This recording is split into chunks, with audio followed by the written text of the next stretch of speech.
startups novas estão participando hoje com a gente. Então, né, a Pri, vem cá, Pri. Deixa eu passar o microfone para você. Antes da gente começar, a Pri vai dar um recado aqui da Conta Simples. Fica à vontade. Oi, gente, boa tarde. Dando pra ouvir? Ele é um pouquinho mais baixinho, esse. Não, mas tá bom.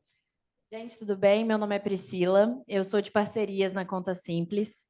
A Conta Simples, ela faz parte do GenAI Lab. A gente entrou aí com o intuito de conhecer as empresas que fazem parte do GenAI Lab, porque tem tudo a ver com o nosso produto. Nós somos um software de gestão de despesas atrelados a múltiplos cartões corporativos.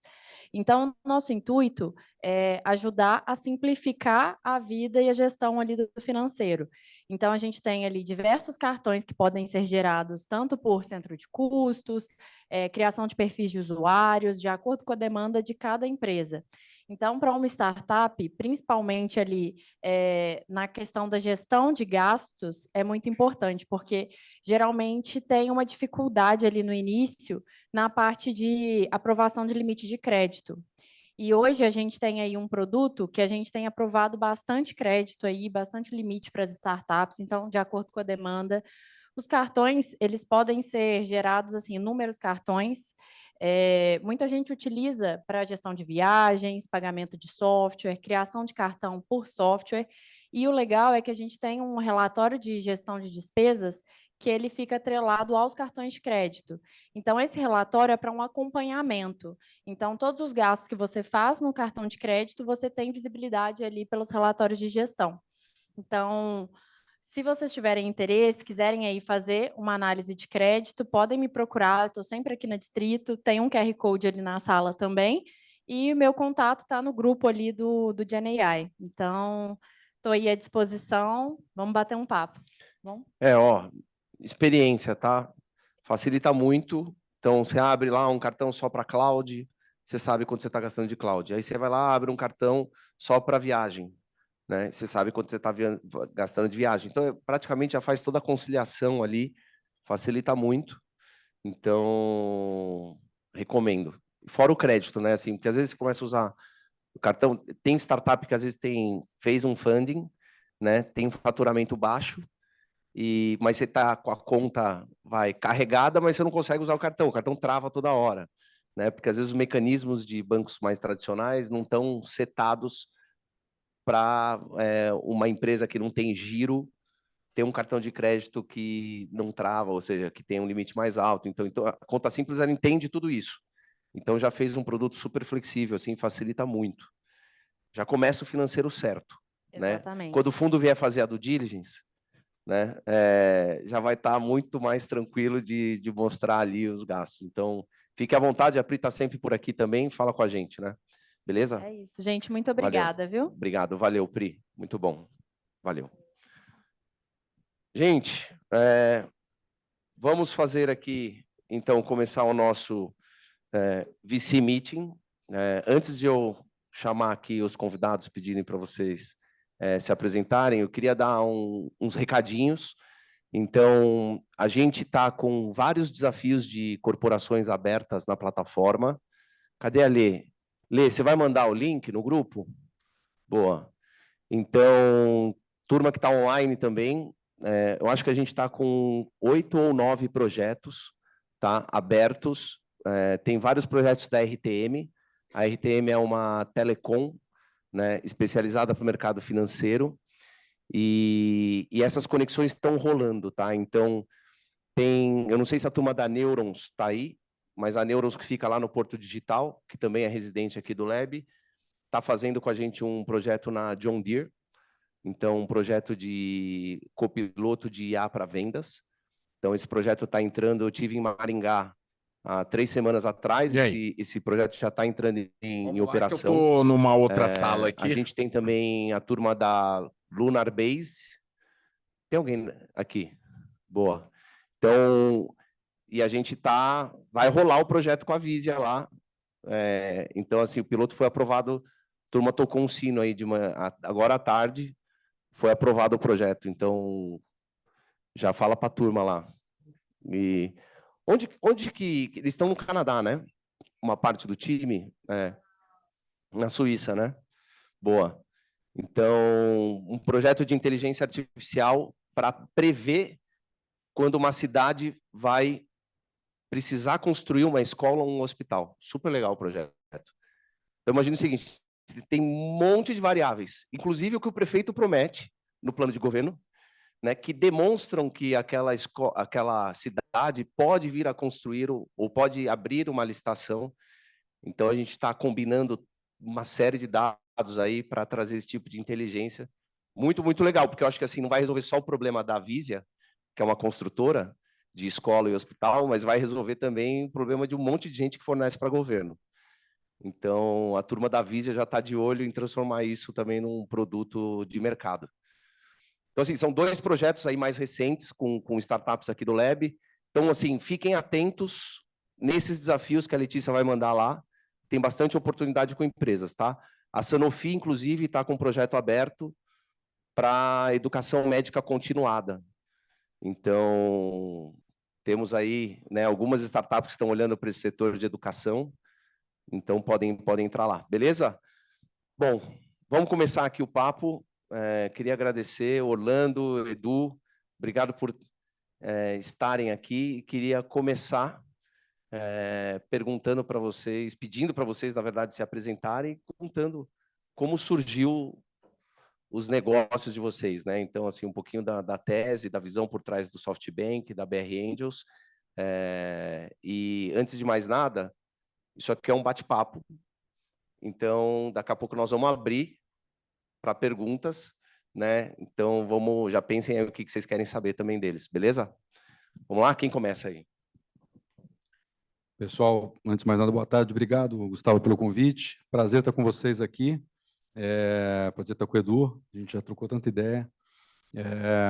Eu sou Orlando Sintra, sou fundador e CEO do BR Angels, fundei o BR Angels em 2019. Antes disso, fui executivo de tecnologia por muitos anos aí, trabalhei em várias empresas de tecnologia, a EDS, que foi comprada pela HP, a Atos Origin, a Tivit, quando ainda era OptiGlobe, para quem já ouviu falar. A minha última passagem foi na SAP. Então, conheci muito do mundo corporativo, comecei a investir em startups quando eu trabalhava como executivo de empresa, sempre na área de inovação também. E aí, em 2019, eu resolvi dar uma parada no mundo executivo. Uma das coisas que eu resolvi fazer foi me dedicar um pouquinho mais à startup. A ideia era ficar mais em conselhos e consultoria, etc. Acabou que alguns amigos falaram, pô, você investe em startup aí e tal, a gente quer investir, como é que a gente faz? Eram amigos do meio corporativo, né, presidentes de empresa e etc. Eu falei, eu sempre via rodada acontecendo, às vezes faltava para os grupos anjos acontecer aquela coisa assim, startup criou 1 milhão, e aí aprovava e só tinha 600K. E aí eu falei, bom, eu vou pegar um grupo aqui, umas pessoas interessantes, e a gente vai juntar aqui um dinheiro. Quando tiver uma rodada legal, eu trago desse grupo e a gente complementa. E eu dei o nome disso, a BR Angels. Né? Na época, BR Angels Investment Club, era uma coisa assim, Investment Network, um negócio assim. Depois caiu, só ficou BR Angels. E esse foi o embrião do BR Angels. Então, muita gente me pergunta, assim, principalmente às vezes em entrevistas, pessoal fala, conta a história do BR Angels, achando que foi um negócio. Eu até podia criar uma história, eu saí, eu pensei, nada. Foi um negócio como foi startup total, assim, foi um negócio que... Aí começou esses 5 ali, começaram, pô, que legal, cara, vamos convidar não sei quem, vamos convidar não sei quem. Aí chegou uma hora que eu falei, não, se não organizar isso aqui, vai virar uma bagunça tremenda. E aí, como eu investi em outros grupos anjos, dos quais vários deles são parceiros, e o ecossistema é muito conectado, e tenho um respeito tremendo por todos eles, eu também via que tinha muita coisa que às vezes não funcionava tão bem quando a gente queria. Uma das coisas era que vocês, startups, às vezes iam buscar um cheque e o grupo não se comprometia com aquele cheque. Né? Ele nunca falava assim, eu tenho, o ticket é de 1 milhão, mas ele nunca falava, eu tenho 1 milhão. Ele se bidava para 1 milhão ali, era aprovado, mas não sabia quanto vinha. A outra coisa era o smart, né? Tem até uma história que aconteceu comigo quando o BR Angels nem existia. Eu investi numa startup, eu era da SAP na época, eu era vice-presidente da América Latina, e fazia um ano que eu tinha investido na startup, e encontrei com o founder da startup num evento. A gente estava no evento e tal, tropecei com ele, aí ele falou, pô, que legal, vamos sentar junto aqui e tal. Aí ele me estava falando do negócio e tal, ele virou para mim e falou assim, putz, cara, estou precisando muito da ajuda de alguém que trabalha na SAP, você conhece alguém? Eu falei, porra... Falei, cara, eu estou na SAP há 4 anos, cara, sou responsável pela América Latina, o que você precisa? Não, precisa fazer isso. Tal. E eu já investi naquela startup fazia 1 ano. E aí eu pensei, falei, esse negócio de smart não funciona mesmo. Isso aí é a maior falácia que tem. E não funcionava, porque você investe, normalmente quando você investe, você não vai se dedicar, você está procurando outra para investir, a startup investidora também não sabe como falar com a rede, fica uma bagunça. E aquilo ficou na minha cabeça. Eu falei, esse negócio, todo mundo fala de smart humano, e acontece na maioria das vezes, né? Mas o smart não. Então, no BR Angels, uma das coisas que, quando começou mesmo forte, eu falei, não, a gente vai tentar fazer esse tema do smart de uma forma diferente, e a gente vem tentando fazer isso com todas as investidas. O Fábio Bolsinhas, que está ali da Home Agent, é investido. Vocês perguntam para ele depois se ele fala mal da gente, aí vocês me contam.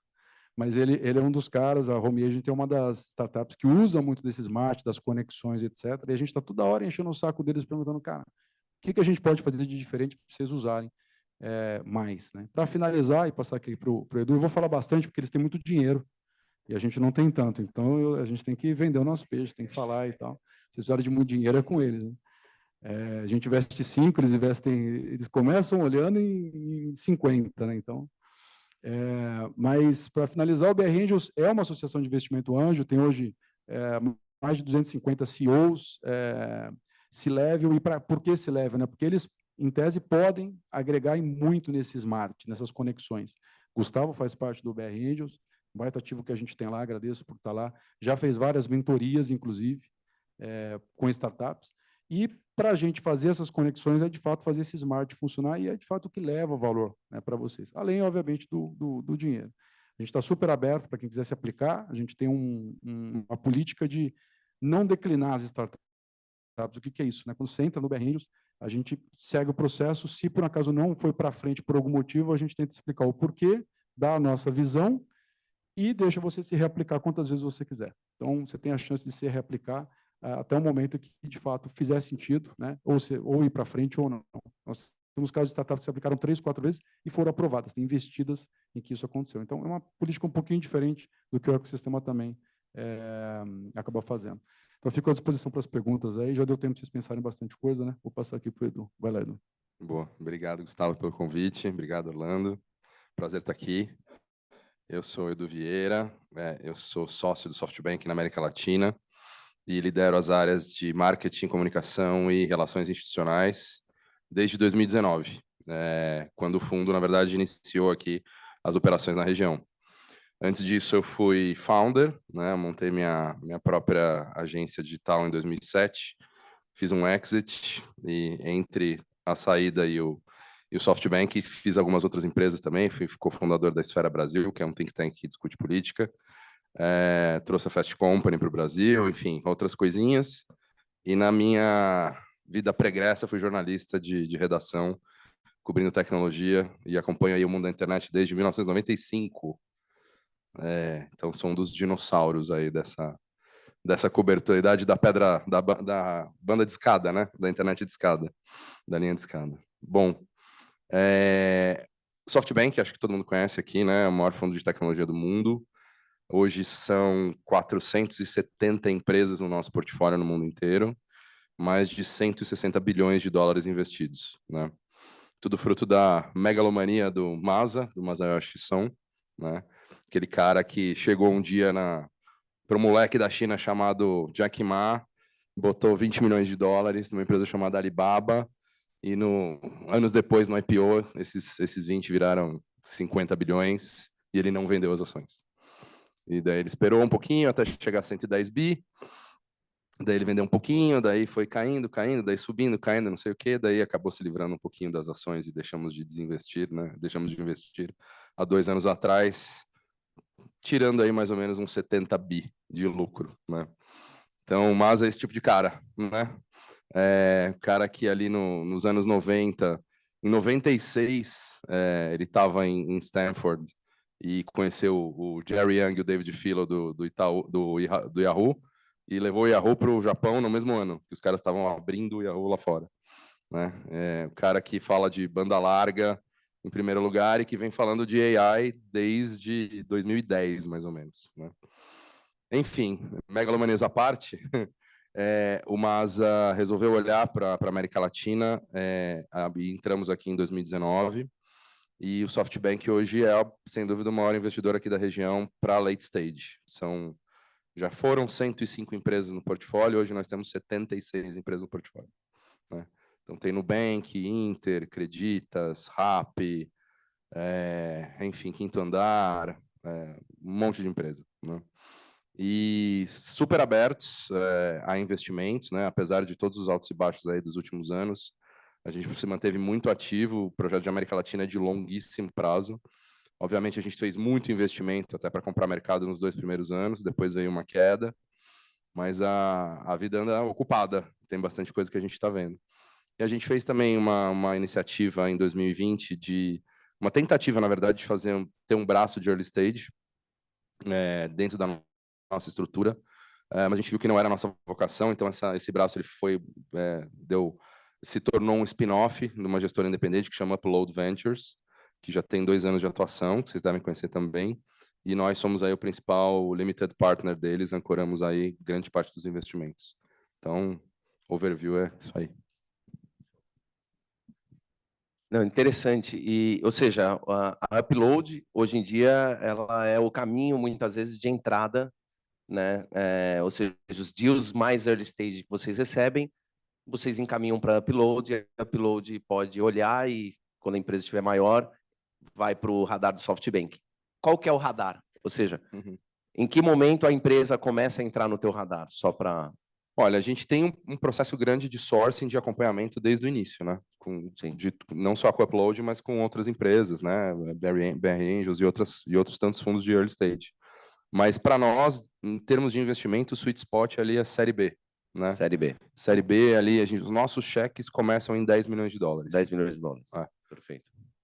E, Orlando, você não comentou, mas quantas investidas vocês têm lá no Berry Angels? Hoje, 31 investidas. 31 startups investidas. Legal. Excelente.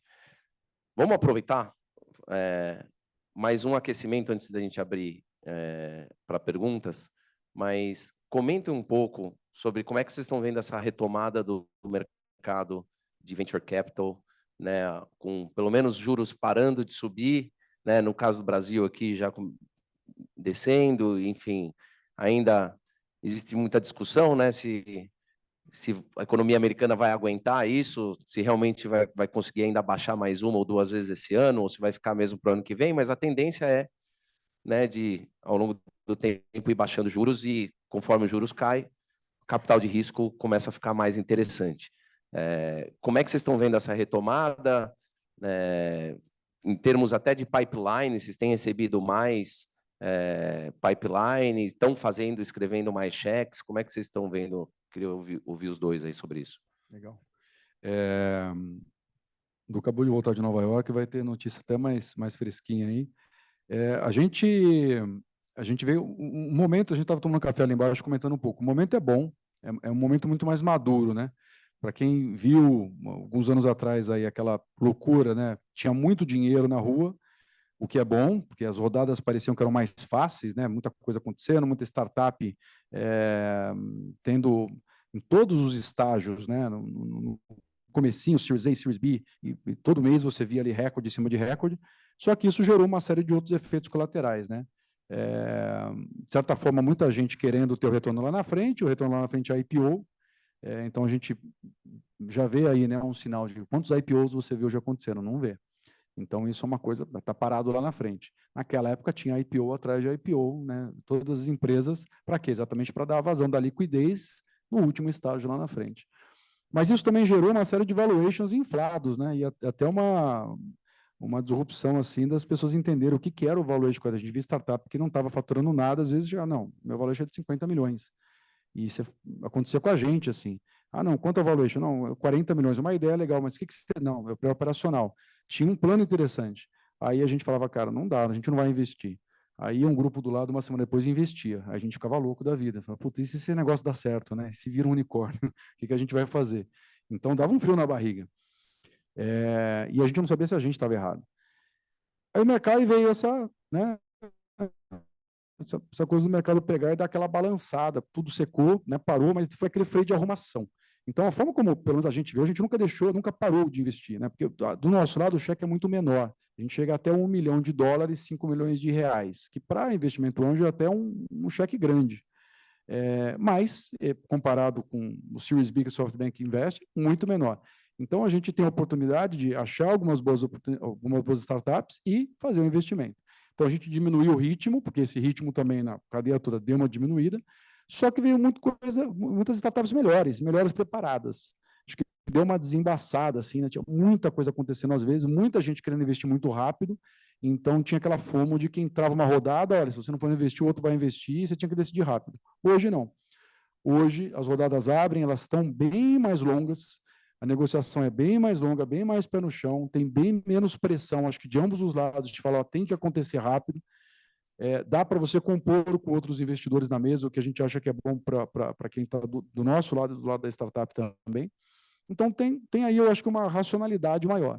E os valuations também, porque não adianta nada se levantar agora uma rodada com 30 milhões de valuation, e quando você tentar fazer a próxima rodada, você vê que você não consegue. E aí você fica ali mal com os investidores que entraram, vai se diluir mais ou menos.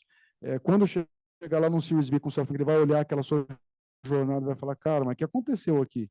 Você levantou esse cheque, depois você teve que levantar um chequinho pequeno, depois está tudo estranho. Então, não funciona. Eu sempre falo, não adianta você olhar só a foto, você tem que olhar o filme todo. E esse momento lá atrás, eu acho que teve muita gente que se deu bem e fez a coisa certinha, mas teve muita gente que fez isso, levantou um cheque muito grande, teve muita gente que colocou muito dinheiro. A gente, inclusive, em algumas startups, a gente olha e fala, como é que nós entramos nesse negócio, naquele valuation? E nós entramos com vários outros investidores. E agora, se fizer uma rodada naquele mesmo valuation, já é jogo, entendeu? Mas é o momento do mercado, né? Então, a gente vê assim que é positivo, está melhorando aos poucos, a gente já vê um aquecimento de novo, né, nas rodadas e um pouco mais de gente querendo fazer cheque, colocar no estágio que a gente investe, mas ainda numa racionalidade muito boa. O que pode acontecer daqui para frente, Gustavo, do nosso ponto de vista? Acelerar mais, começar de novo, né, momento de pêndulo, e taxas de juros começarem a cair, que ainda está longe, né, disso, mas começando a cair mais, principalmente lá fora, IPOs começando a voltar, a tendência é que essa velocidade comece de novo, né? O investimento startup comece de novo a ser uma coisa, vamos dizer assim, mais FOMO, o que não é tão bom. Então, o que a gente espera só é que esses aprendizados do passado, grande parte aí, não só do lado de venture capital, startups, todo o ecossistema, olhe para frente e fale, bom, não vamos fazer de novo. Porque, mais uma vez, talvez seja bom para alguns poucos, mas eu acho que para o ecossistema em geral fica uma coisa meio desarrumada. Mas, resumindo, né, só para fechar, passar para o Edu, é bom, eu acho que o momento agora é muito bom.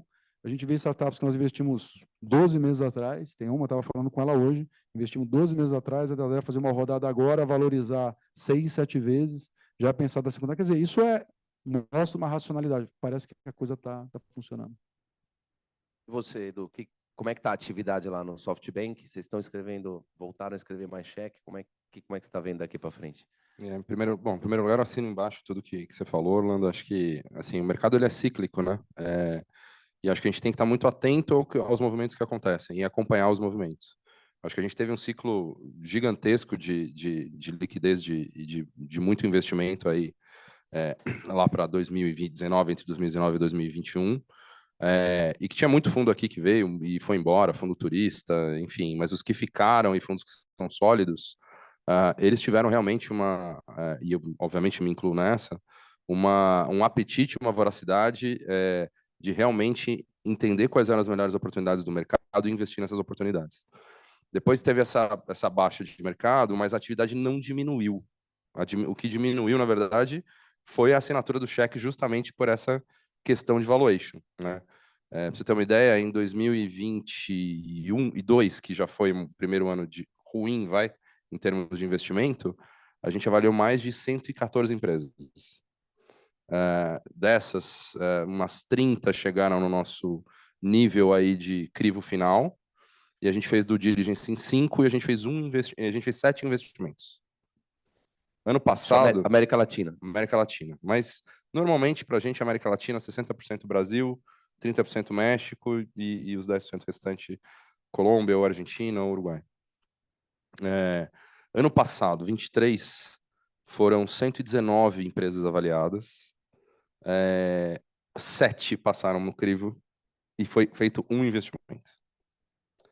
E esse ano a gente já está, eu considero um pouco no passado também, porque a negociação já veio do ano passado, a gente já está com 3 empresas em due diligence, ou seja, anúncios que vão ser feitos aí em breve, né?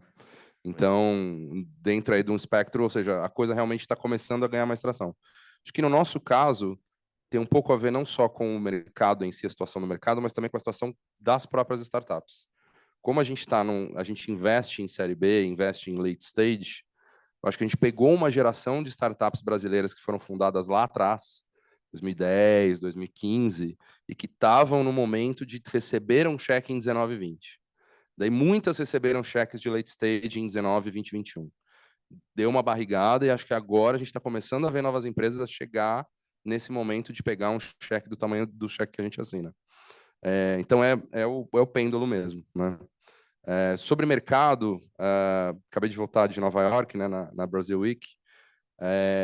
A gente, enfim, primeiro estava lotado de brasileiro lá e assim, conversas muito animadas com todos os bancos e em todos os eventos. Acho que tem um takeaway aí que dá para entender um pouquinho. A galera acha que a janela de IPO vai abrir em 2025, né, de alguma maneira, 25, 26. Né? Então, estão achando aí que segundo semestre de 25 vai ser um momento interessante. A gente tem no nosso portfólio umas 10, 15 empresas que estão IPO ready.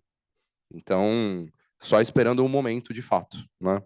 E também, nesse momento, olhando também para oportunidades de M&A, outros tipos de saída. Mas eu concordo com o Orlando, assim, vai chegar um momento que os IPOs abrindo de novo, o apetite vai voltar, o juro tende a cair um pouco mais, e o recurso vai voltar, né? Os investimentos vão acontecer. Então, acho que a gente tem que ser um pouquinho... e acho que o mercado, até pela sua própria natureza, vai amadurecer naturalmente, né? Porque até antes de 2019 ali era tudo mato alto, né, para VC.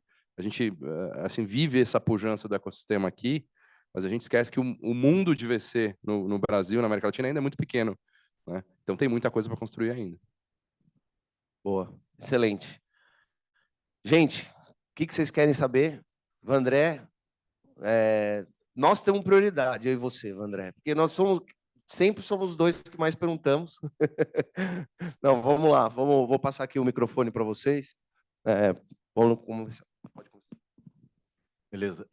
Boa tarde. Eu me chamo Vandré Salles, sou CEO da Meliva.ai. A Meliva é uma plataforma SaaS B2B para equipes de marketing de grandes empresas reduzirem até 95% o tempo na criação de conteúdo multimídia para as redes sociais. Né? E, obviamente, essa redução é possível através da GenAI. Né?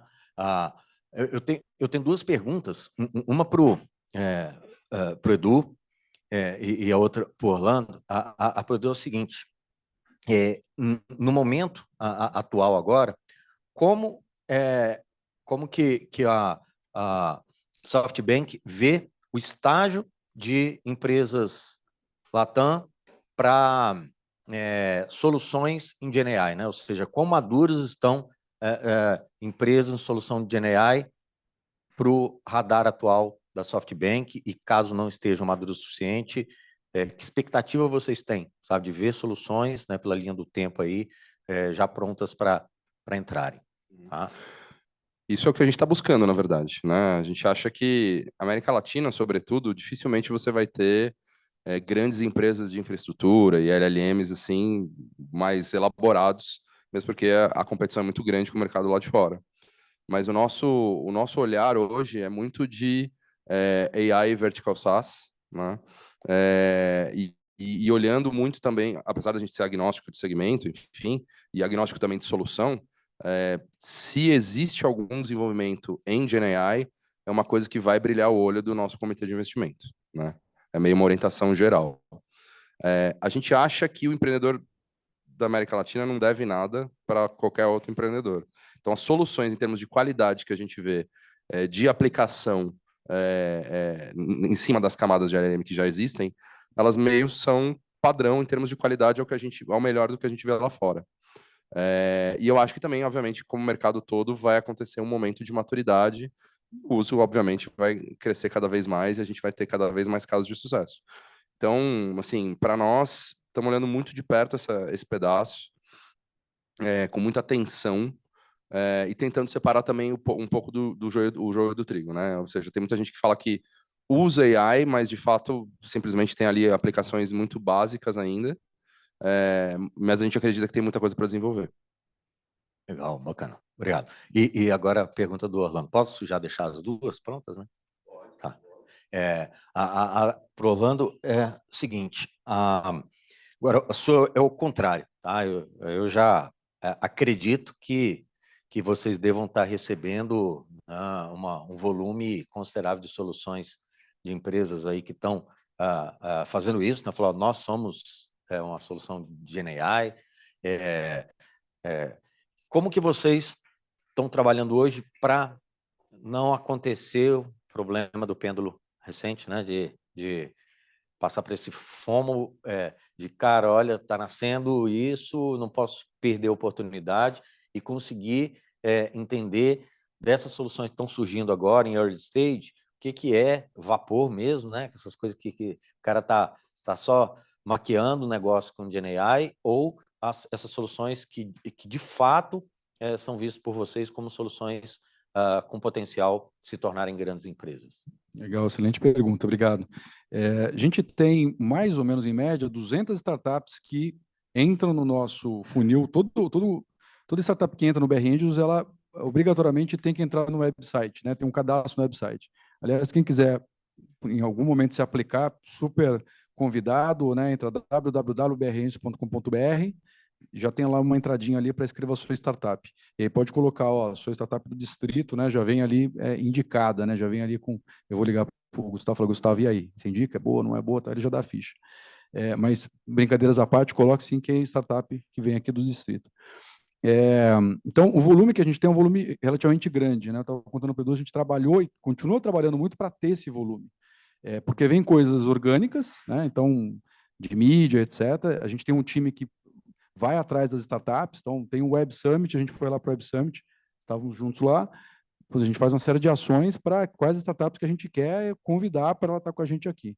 E no final acabam dando, em média, 200. É muito startup. E a gente tem essa política de falar, olha, chegou até um processo aqui, a gente precisa entender mais alguma coisa, então explica mais para a gente e volta depois. Ela se reaplica e por aí vai. Quando eu falo 200, são 200 novas, tá? Não é de reaplicação. Vem muita coisa, e não só com AI. Hoje a gente olha também, né, a gente tem um bet que só investe em startup tech, e AI está lá dentro, mas nós investimos em todos os tipos de startups, inclusive economia real. A gente tem um bet que a gente abriu olhando também startup de economia real. Antes era só digital, agora é startup de economia real também. Mas aí tem alguns princípios que a gente adota. Primeiro, nós não temos pressa de investir. A gente olha mais qualidade, menos quantidade. Então, repórter vive perguntando, adora perguntar, você recebe isso todo momento. Esse ano, quantas vocês vão investir, quantas vocês vão colocar, quantas startups? E eu sempre falo, ó, talvez seja 10 no ano, talvez seja 5, o volume, sempre dá uma estimativa. Mas a gente nunca está ali competindo, né? O grupo do lado ali investiu em 5 e 10. Nosso portfólio tem 31. Se a gente vai investir em 5 esse ano, 3 ou 15, tudo depende do quê? Da qualidade. Tão simples quanto isso. E essa qualidade a gente vai medindo com o quê?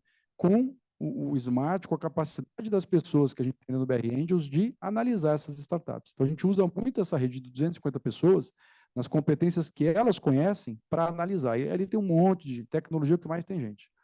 Então, a gente usa esse pessoal também para testar e aprofundar. Um outro grupo que a gente utiliza bastante é o César, Instituto César, do Nordeste, que é nosso parceiro, onde eles nos ajudam com análises técnicas das startups. Então, quando ela entra, a gente já faz uma análise inicial e aí começa a fazer uma triagem. Hoje, né, e nessa triagem vão ficando aquelas que vão passando e, de fato, tem mais os componentes, não só técnicos, não só de solução, mas como um todo. Hoje fica muito claro para a gente também, das 31 startups que nós investimos, as que deram mais certo hoje, por que deram certo, e as que não estão dando tão certo, por que não deram certo. O que aconteceu? Obviamente, muitas daquelas que deram certo, a gente conseguiu aplicar o nosso Smart. As que não deram certo, por que a gente não conseguiu? As que deram certo, o que elas têm em comum? As que não deram certo, o que tem em comum? Então, a gente também olha esse prisma e reaplica isso na nossa avaliação. Quando a gente fala de AI, para a gente é algo super importante hoje, mas para a gente tem claro duas coisas. Primeiro, a gente investir numa startup pura de tecnologia, que vai gerar algo em AI e que vai transformar o mundo, aqui no Brasil é mais difícil, né? E a gente tem essa consciência. Então, uma startup que às vezes fala, eu vou criar alguma coisa que competir com uma grande que já está fazendo isso, você precisa ter um diferencial muito grande para conseguir fazer, porque é difícil uma empresa global, não impossível, porque vários globais nasceram aqui no Brasil, mas é mais difícil. Agora, se é uma startup que ela está num segmento, etc., ela está usando o AI como um diferencial, aí a gente quer entender como ela está usando, né? E muitas vezes ela está produzindo algo através de AI. Então, isso nos interessa mais. Mas, assim, para a gente tem tudo a ver com a usabilidade, menos a tecnologia e mais o resultado que aquilo está trazendo. E eu diria para você que 80% das startups ainda traz o discurso técnico. Eu uso o AI, eu estou usando isso, eu uso esse engine, eu faço dessa forma e etc. Mas quando você fala, legal, me traz em números o impacto desse resultado. Ela fala, eu consigo economizar do meu time. Eu falo, não, você não está entendendo. Me traz em números o impacto disso para o seu cliente. É o seu cliente que você tem, que o seu cliente vai comprar mais ou menos por isso, etc. Aí já começa a dar uma bambeada. Então, e não é fácil. E não é fácil para startup, não é fácil para empresa média, pequena, grande. Eu te falo quantas empresas de tecnologia estão por aí falando de AI. Se você fizer essa pergunta para o cara de vendas, ele não sabe responder. Então, por quê? Porque tem tem muito vapor, tem muita gente falando de AI. Então, eu acho que o segredo, né, e aquelas que a gente olha e fala assim, pô, isso daqui é quente, essa é porreta. É o quê? É aquela que você fala, nossa, ela está usando AI para gerar este valor único e por isso o cliente vai pagar ou mais ou muito, vai atrair, vai quase que vender fácil. Aquele conceito do Elon Musk que o produto vai se vender sozinho, né? E para a gente, só para finalizar, vendas é tudo. A gente também chegou a essa brilhante conclusão, né? Que a startup que vende, ela vai embora. E a startup que não vende, cara, não adianta. É aquela que vai ficar ali pivotando, tenta tal. Então pode parecer óbvio, mas não é. Vendas, pessoal, é tudo. No final das contas, tudo se resume a vendas. Mas eu não estou falando de só ter gente de vendas. Porque se você não vende, você tem que descobrir por que você não está vendendo. E aí pode ser um monte de coisa. Então, é importantíssimo, quando a gente está avaliando, a gente chegar a essa conclusão de falar assim, cara, essa startup ela já tem um PMF, não tem? Quão longe ou perto ela está disso? Quais são os indicadores de que ela vai conseguir tracionar a venda? Porque, no final das contas, é esse. Quem vai pagar tudo no final do dia é o cliente. E se esse cliente não vem fácil, ele demora para vir, você precisa investir muito para ele vir, vai ter um caminho tortuoso aí na frente. Só complementar rapidinho antes da sua pergunta, isso é uma coisa muito legal, porque na época da exuberância irracional, vamos dizer assim, de 2 anos atrás, a gente recebia muita startup para conversar, e até um tempo depois também, nessa discussão aí dos valuations, que parecia que a startup vivia para captar, e esquecia que precisava ter um negócio, né? Então, assim, olho na bola, não na torcida, né? Então, acho que isso é bem legal. E ainda tem alguns casos, você ainda às vezes vê alguns casos assim, não é proposital não, quando a gente fala, não é uma crítica assim que às vezes o empreendedor ou a empreendedora não faz por querer, mas ele está pensando assim, não, eu preciso disso para chegar até essa rodada, que é o VC Journey, né? E daqui eu pego mais um cheque. Esse jogo mudou um pouco. A pergunta que você faz é, tá, mas e se você não pegar esse cheque, o que acontece? Porque antes não tinha essa possibilidade, né? A chance de você pegar o próximo cheque era muito grande. Você ia pegar o cheque de alguém. Hoje não. Hoje pode ser que você não pegue o cheque. A pergunta é, e se você não pegar o cheque, o que acontece? O que você faz? Então, você precisa ter esse plano, precisa ser claro. Na verdade, você precisa construir o negócio pensando que você não vai ter o cheque. E você precisa ter o cheque para você poder expandir o seu negócio. Mas o que o Edu falou é verdade. Naquela época, ninguém pensava assim. Tem uns grandes casos aí que a gente vê. E, na verdade, né, o Venture Capital começou, tá bom, então vamos colocando dinheiro, porque tinha a máquina funcionando, né? Então, acabou virando essa irracionalidade por isso. A gente vê ainda alguns casos, nós temos startup no portfólio, que às vezes a gente se pega pensando assim, não, eu vou até ali, mas daí eu pego outro cheque. Calma aí. Mas o que você está fazendo não é sustentável. Isso aqui não vai parar de pé. Se você não pegar outro cheque, isso aqui mingua e tudo que você vendeu, você perde. Não adiantou nada, você não saiu do lugar, né? Não, mas eu vou pegar o cheque. Mas e se você não pegar? Legal. Renato, da Clarity Quizai. Minha pergunta vai para o Orlando. O cheque de vocês começa em quanto? E a startup ela precisa estar faturando para começar a iniciar um relacionamento com vocês? Legal. Começa normalmente em 500 mil, então vai de reais. R$500.000 até 5 milhões de reais. Esse é o nosso range. Pode ser menos? Putz, muito raras exceções, porque daí o chefe fica muito pequeno, não vale nem a pena, às vezes, para o empreendedor, nem para você, nem para a gente. Mas começa em 500 mil. O sweet spot, normalmente, ali é 1 milhão, 1,5 milhão, é o ticket que a gente costuma fazer. Co-investimos com um monte de gente no mercado, quem quiser, não temos a menor paixão de liderar rodada, a gente participa de rodada, é liderado, se precisar que lidere, às vezes a gente lidera, a gente trabalha super bem com o ecossistema. A sua outra pergunta foi... Se já precisa estar faturando. Não, pode ser pré-operacional, pode ser operacional. Inclusive, no nosso formulário de inscrição, você seleciona ali, sou pré-operacional, não sou operacional. Para a gente, o importante, eu acho que esse é o pulo do gato, se você é uma operacional, você já tem alguns números passados e a gente vai pedir projeção futura. Se você é uma pré-operacional, você não vai ter o passado. Então, é mais importante ainda você dar o máximo de segurança do futuro. E é claro que se você é pré-operacional, você não sabe, ninguém sabe o futuro. Mas você tem que tentar mostrar que, olha, aquele PMF, o Product Market Fit, eu já tenho ali mais ou menos montado, ele vai ser assim, eu vou voar porque vai ser desse jeito. Porque a pré-operacional, esse é o grande risco, né? Esse é o grande... Será que esse produto vai funcionar? Será que vai ter cliente para comprar? Será que ele vai pagar? E é exatamente nas pré-operacionais é que a gente achou essa maior dificuldade de investir, né? E dela ir para frente. É aí que você tem, muitas vezes, o valuation mais baixo e a possibilidade de, eventualmente, ter um múltiplo maior, porém, o risco é mais alto. Então, tentem fazer essa lição de casa direitinho para quando você, né, ir para uma captação, seja com quem for, você já está bem fortalecido e mostrar, olha, meu plano para de pé, eu já testei, fiz pré-operacional, que às vezes não tem um plano, né? Não testei com o cliente, não sei como vem, não está muito cru, aí você pode, de repente, ir mais para um lado de aceleradora, te ajudar a chegar nesse passo. Perfeito, obrigado, viu? Mas a gente investe sim, temos casos reais lá.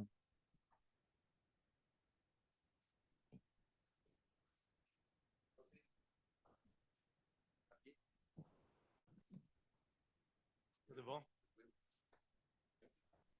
Tudo bom, Orlando? Tudo bom, Eduardo? Uma pergunta para o Eduardo, se você continua escrevendo, que a Clarice é uma assistente de escrita inteligente.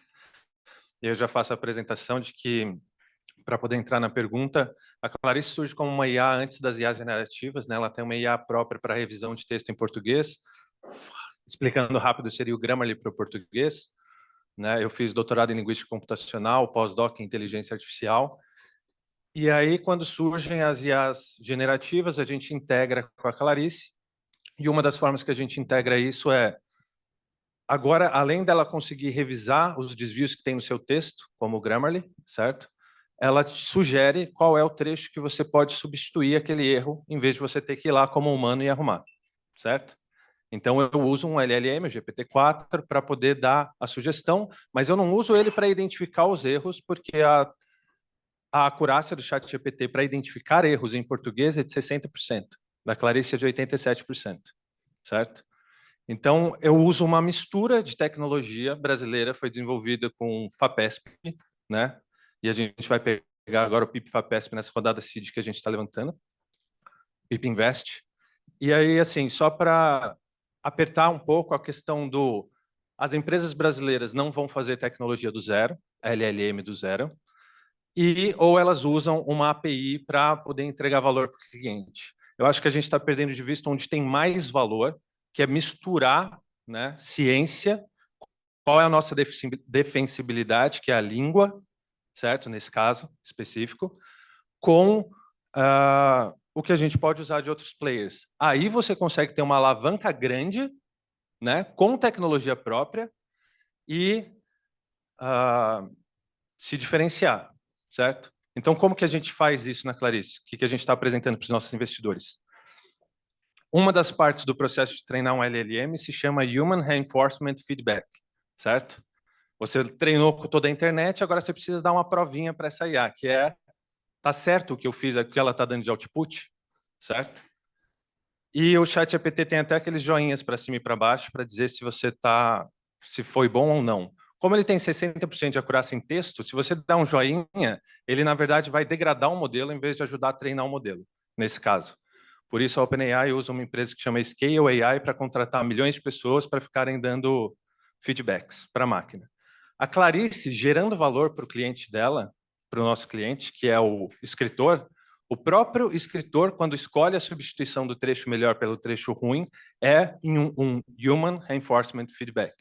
E aí a gente está construindo um dataset com trechos ruins, trechos bons, para treinar um LLM próprio no futuro, para resolver o use case específico de se escrever melhor em português por gênero de texto.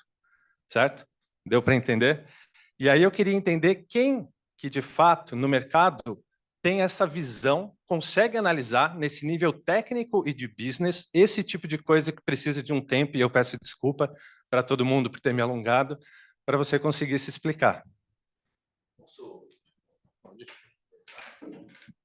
Vou dar uma visão um pouco mais generalista agora de quem fala com vários VCs. E, de fato, assim, os VCs em geral, tá, esperaram numa primeira onda de AI meio que chacoalhar a árvore e ver o que ia cair, o que ia ficar, enfim, para decidir o que ia investir, né? Porque existia muita dúvida de quais eram os modelos de negócio vencedores. Mas nessa primeira onda, o que muitos VCs falavam? AI Deep Tech. Então, assim, se for uma AI Deep Tech, a gente olha, a gente tem interesse. Se for uma AI, uma aplicação mais rasa, vamos dizer assim, temos menos interesse. Então, acho que os VCs eles se prepararam um pouco mais para poder analisar quem estava fazendo, quem estava desenvolvendo tecnologia mais deep tech mesmo, né? Mais propriedade intelectual em AI. Porém, o que aconteceu? Porque esse mercado muda muito rápido, tá? Depois dessa primeira onda. E até a gente teve com o André, da Microsoft, aqui na semana passada, quem participou, e ele mora, né, nos Estados Unidos, trabalha com AI há 30 anos, né, trabalha na Microsoft, e a dica que ele deu para nós aqui na semana passada foi: tudo que é horizontal, não façam, porque as Big Techs vão fazer. Esse é o lugar delas, né? Elas vão fazer lá o Copilot que você pode customizar para N coisas, mas o generalista, vamos dizer assim, né, não é aí que... Aí você vai ter a OpenAI vai estar aí, a Microsoft vai estar aí, vai estar tudo brigando aqui. Plataforma. Façam um vertical. Então, a dica dele é isso. Então, assim, ele até mencionou muito o treinamento, né? Ele falou, então, se você usa AI generativa, enfim, mas está criando uma aplicação vertical, aí as Big Techs, esse lugar, as Big Techs não vão entrar. Então, o que eu estou vendo é que os VCs agora, nessa segunda onda, também estão trocando um pouco do que o Edu falou aqui, né? Do Vertical SaaS. Então, estão trocando essa história de olhar Deep Tech, principalmente em mercados como o nosso, porque qual que é o problema? Grana para treinar, né? Para treinar modelo, funding para treinar modelo, enfim. Então, estão olhando mais para um lugar, ou seja, o que os VCs estão olhando mais hoje? Aplicações verticais de AI generativa para resolver um problema específico do mercado, né? Então, e que é um lugar que as Big Techs não vão entrar, normalmente com produtos próprios. Esse é o lugar onde você vai competir aí com SaaS que são verticais. Não sei. Desculpa me intrometer na resposta. É isso. Então, mas pelo que eu entendi da tua solução, ela é mais verticalizada mesmo, né? Embora você esteja trabalhando também ali nesse Deep Tech para a língua portuguesa, né? Mas é isso que o Gustavo falou. Quem valoriza e quem entende, quem vai gostar dessa conversa? Todos os VCs que eu conheço, inclusive nossos concorrentes, vão adorar essa história que você contou. Porque realmente mostra uma capacidade técnica bastante grande e aprofundada. Agora, dependendo do caminho que você seguir, a competição é muito complicada, né? Porque realmente, não só em termos de funding, mas também em termos de cérebros, de tecnologia, de velocidade, a gente enxerga um pouco ainda a América Latina de uma maneira um pouco mais defasada em relação aos Estados Unidos. E se você, mesmo nos Estados Unidos, se você compara com as Big Techs, daí não chega a não ter comparação, né? Embora, o que eu falei no começo, a qualidade do nosso empreendedor e das empresas que a gente vê aqui não deva nada, o ecossistema ainda tem uma diferença grande. E aí, 2 pontos para complementar do que você comentou, que é muito legal. Primeiro, depois da tecnologia e o que ela vai fazer, etc., né, o lado do negócio, né? Quem que vai comprar, como vai pagar, como é que você vai escalar isso, como é que você vende, ou seja, entendendo o que você falou do produto, do serviço, do produto, etc., mas como que isso vira um negócio de sucesso lá na ponta, que é o que qualquer outro VC, ou Grupo Anjo, onde você for pedir um fund, fazer um fund, vão querer entender. Então, isso sai da análise técnica, né, sai da análise do produto, mas vai para a análise do esse negócio para de pé, esse negócio vende, esse negócio se paga, esse negócio vende fácil ou não, e etc.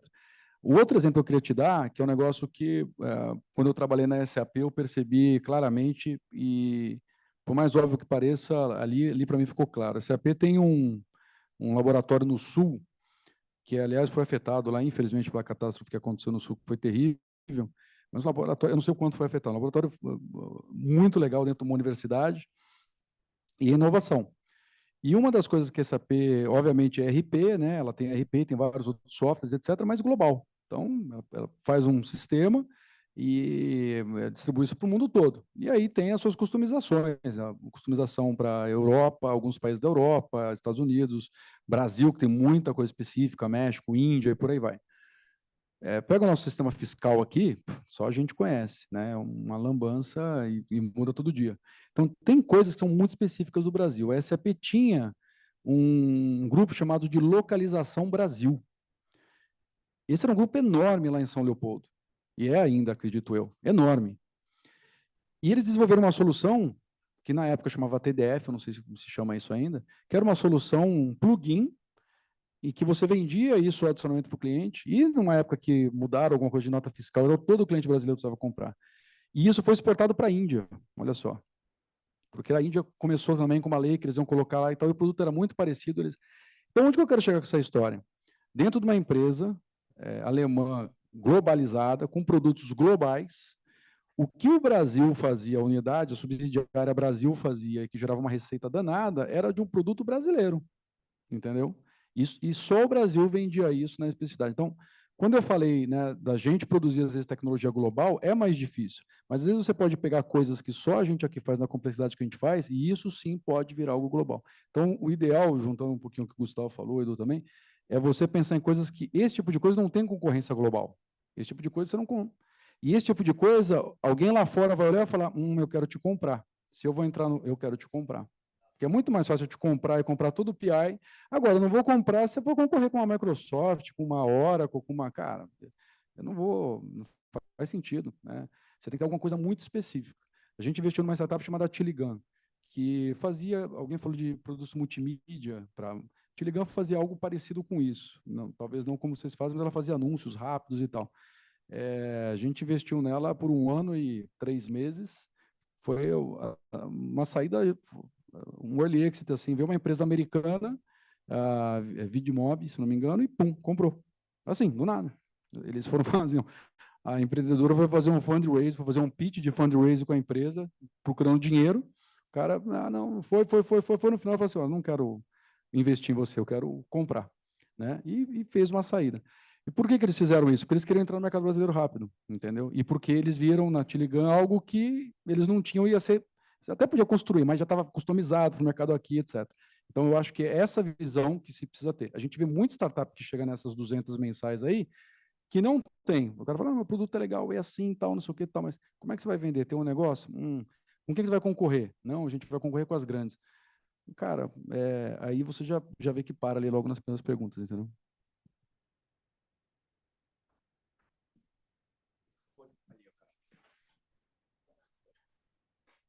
Oi, pessoal, tudo bem? Obrigado, Orlando. Obrigado, Eduardo, aí pela presença. Sou o Rafa, do Inspira. Nós somos um SaaS vertical aí para o jurídico, usando inteligência artificial.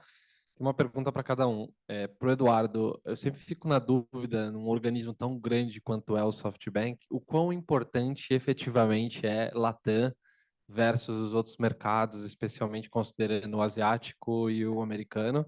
Então, qual que é o olhar estratégico dentro do SoftBank para a Latam? Então, estão buscando ali cases globais, enfim, qual que é a pegada efetivamente? E, Orlando, você mencionou que vocês identificaram nas startups dessas 30 que deram certo, as que deram menos certo, que tinha também um ponto de, eventualmente, o smart money de vocês não ter alcançado a performance que vocês achavam que deveria ter acontecido.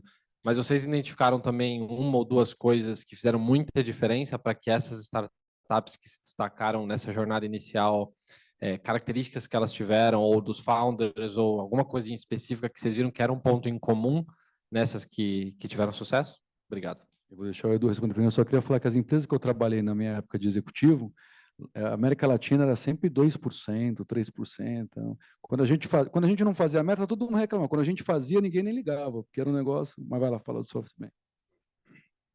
A gente é um pouquinho diferente. A gente começou, assim, o SoftBank, ele teve, assim, internamente falando, ele teve muitas mudanças ao longo do tempo, né? Ao longo dos últimos 5 anos, vamos dizer assim, né? Várias estruturas internas, fundos novos, fundos que entraram, fundos que saíram. A gente nasceu como um organismo muito independente do global, em 19.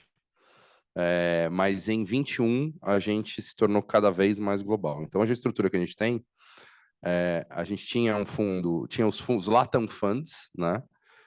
Que tinham 8 bilhões de dólares para investir, tá totalmente deployed.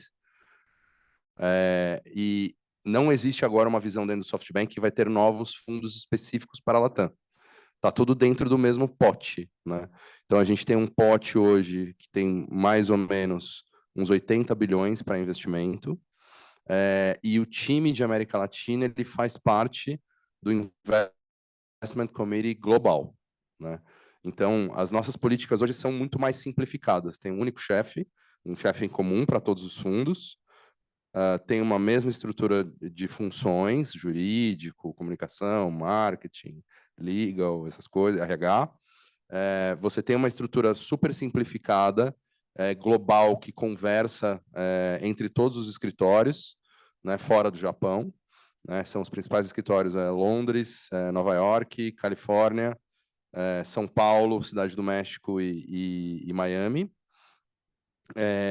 E passe livre para fazer qualquer coisa. Então, investimento, cheques de até 50 milhões de dólares são decididos por esse comitê sem a presença do MASA.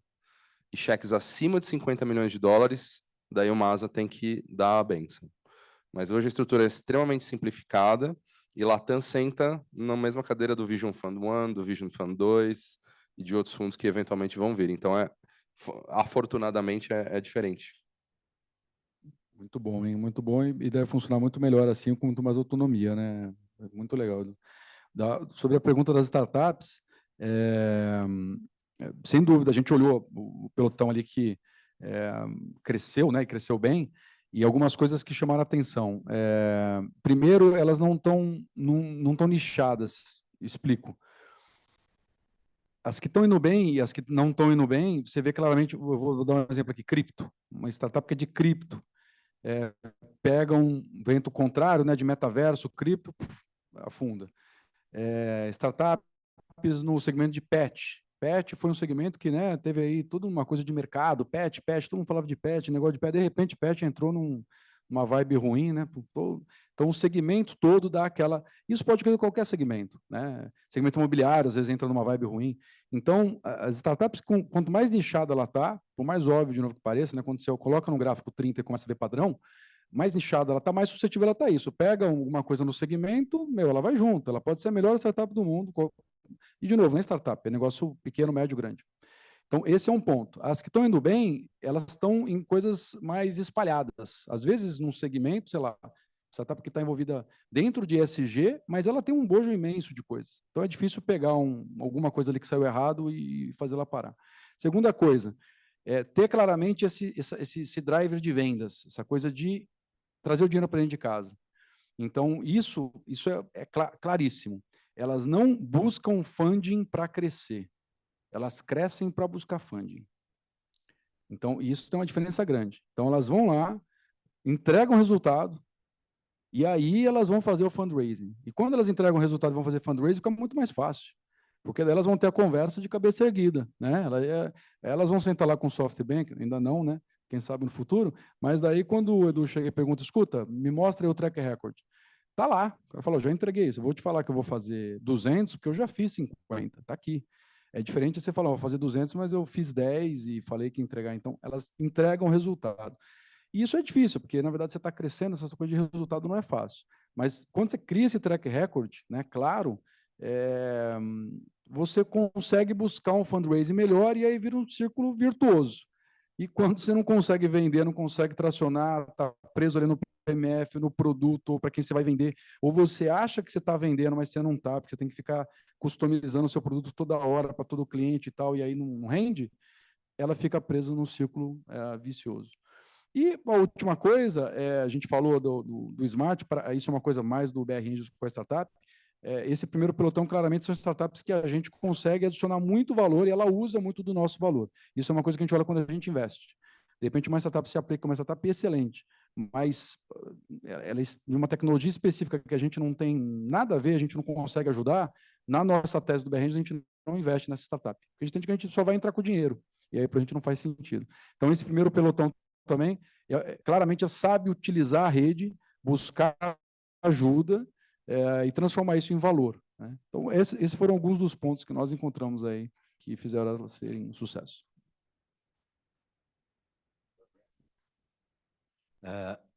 Mais uma pergunta também para os dois. Voltando à temática da horizontal, vertical, de plataforma, de aplicação, aqui no Brasil, para soluções de GenAI, vocês já estão começando a identificar ou poderiam sim, mostrar caminhos de verticais que tem sido mais está mais quente, assim, que o mercado está mais atrativo, tanto do ponto de vista dos investimentos, quanto do ponto de vista de clientes para essas verticais em relação a GenAI? A gente tem visto muito no serviço de atendimento a cliente, né? Acho que está bombando, está quase virando obrigatório, né? Então, tem muitas oportunidades que a gente tem enxergado. Muita coisa relacionada a RH, né? Gestão de talentos, contratação, esse tipo de coisa. Muita coisa em jurídico, né? Não sei quem aqui falou de jurídico, mas a gente tem uma no portfólio, o Jus Brasil, que realmente tem usado o GenAI de uma maneira muito forte, assim, criando aí a sua própria camada em cima de LLM para jurisprudência, esse tipo de coisa, então mudando um pouco o business. Então, acho que tem essas três áreas, vamos dizer, e qualquer tipo de área, vamos dizer assim, que você tem um ganho de produtividade muito, muito claro, né? Muito óbvio para dentro da empresa, né? Mas essas três eu acho que eu diria que estão virando as mais comuns, assim. O que a gente gostaria de ver é mais coisas, né, em outros segmentos, né? Justamente levando em consideração essa capacidade de trazer, como o Orlando falou, a coisa mais difícil, que é gerar valor para o cliente, né? Então, como que eu vou vender mais, tracionar mais, para que o cliente possa comprar isso e enxergar valor, né? Nada a adicionar. A gente não vê muito padrão. O que o Edu falou, você vê nessas áreas, mas, assim, sinceramente, sendo bem transparente, a gente não vê um padrão ainda, assim, nossa, está focado num segmento, num uso. A gente não vê, não. Assim, e se tivesse, daria para te dizer, ó, isso aqui está acontecendo, né? Várias, tal. A gente vê muita coisa, o que mais a gente vê ainda é um uso meio de lado do AI, assim, uma coisa assim, não, nós usamos AI e tal, tá. Onde? Aí não aparece, entendeu? E quando aparece, às vezes, aí vem isso, tá? Mas o que isso gera de valor para o cliente? Muito uso para produtividade interna, que também é legal. Mas aí é na linha de custo, né, de produtividade. É aquele uso assim de que isso vai ser um breakthrough lá para o cliente, que vai ser um negócio uau, entendeu? Isso ainda é difícil. Mas, de novo, eu não culpo, é difícil. Se fosse fácil, né? A gente largava e ia fazer startup, né? A gente ia fazer um negócio. Não é fácil. Então, ainda tem muito, né? Buzz, tem muito, mas tem poucas ali que se destacam nesse ponto. Mas, de novo, a gente entende que é difícil, né? Não é tão simples assim. Vou tentar contribuir um pouco aqui com a demanda que a gente tem visto chegar no distrito, né? Então, assim, muita empresa vem buscar GenAI aqui e disparado, as primeiras aplicações que estão sendo buscadas é atendimento, né? E vendas. Né? Então, a gente até às vezes brinca com algumas empresas, fala, cara, você está fazendo o básico de GenAI, o que é o básico de GenAI? É atendimento e vendas. Então, assim, antes de você complicar, vamos fazer o básico. E tem um pedaço que está entrando nesse básico, que está ficando, acho que um pouquinho mais latente. A gente começou a ter algumas empresas agora entrando com base nisso, elas estão ainda em fase de mapeamento de processo, que é o uso de automação, usando agentes. Né? Então, que seria uma versão 2.0 do RPA, que é o RPA, ele quebra muito, demanda manutenção, e tem uma turma, até a Jay, que está aqui no Lab também, enfim, que está fazendo automação com agentes de AI, que não quebra, porque o botão, se ele mudar de lugar, a AI está de fato lendo a tela. Né? Então, ela lê que o botão mudou de lugar e clica no lugar certo. Então, eficiência operacional para automação de processos, né, muito repetitivos, de baixo valor agregado, está começando a fazer parte desse set do básico aí. Mas eu acho que ainda tem, obviamente, tem muita água, né? Tem muito chão rolando, assim. Eu já vejo algumas empresas, o próprio Nubank, semana passada, eu estava num evento falando isso, copilots everywhere, na empresa inteira. O iFood já está falando isso há um tempo. Então, assim, toda a área, todo mundo vai ter ferramentas de AI e copilotos de AI do seu lado. A gente, claro, no nosso tamanho aqui no distrito, a gente tem 85 pessoas hoje no time. E a gente começou um plano de RH, assim, vai ser proibido em 2025 uma pessoa no distrito não trabalhar com copilots ou com ferramentas copilotos de AI. E a gente vai trabalhar agora, de agora até o final do ano, dando para elas budget, então você tem que dar grana para as áreas poderem contratar as ferramentas que precisam, e treinamento também. Então, mas a gente se colocou uma meta interna aqui na nossa empresa, e aí eu vejo algumas empresas já estão começando a fazer isso. Então, acho que o ano que vem, esse negócio de copilot, ferramenta de AI no dia a dia das empresas vai estar muito mais presente. Né? Então, acho que a gente vai escutar muito isso em evento. Muita empresa subindo no palco e falando, meu, copilots everywhere. E aí é no jurídico, é no marketing, é no discovery de produto, em tudo. Então, assim, não tem jeito. No desenvolvimento de software. Né? Então, assim, a gente tem um time de dev aqui. A gente tem 12 devs. 4 usam o GitHub Copilot. O depoimento dos 4 que usam o GitHub Copilot é de que eles produzem 300% mais. Então, o que a gente fez? A gente está pegando os 8 que não usam e fala, meus amigos, acabou. Então, assim... Enquanto está sendo subsidiado o Copilot. Né? Exato. E, assim, estão pegando os 8 devs que não usam, falando, acabou, gente, não dá. Então, assim, se vocês quiserem trabalhar aqui no distrito, tem que usar. Então... Eu acho que isso, a adoção, ela vai acelerar bastante dado esse ganho. Vai lá. Então, cara, aí essa é a pergunta difícil. Porque a verdade é o seguinte, hoje, que é o ponto que também, né, o Orlando colocou aqui, enfim, a gente está falando que é de resultado. Isso traduz em resultado para o cliente? Ele está produzindo 300% mais, é a percepção dele lá, né? Mas isso ainda não está. Como você mede isso? Né?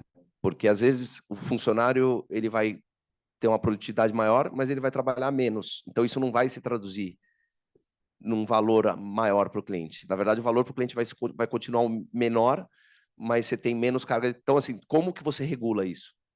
Tem desenvolvedor que está usando o Copilot, né? Não aqui, mas em outras empresas, que eu converso com founders, ele paga o Copilot do bolso, a empresa não está pagando o Copilot para ele.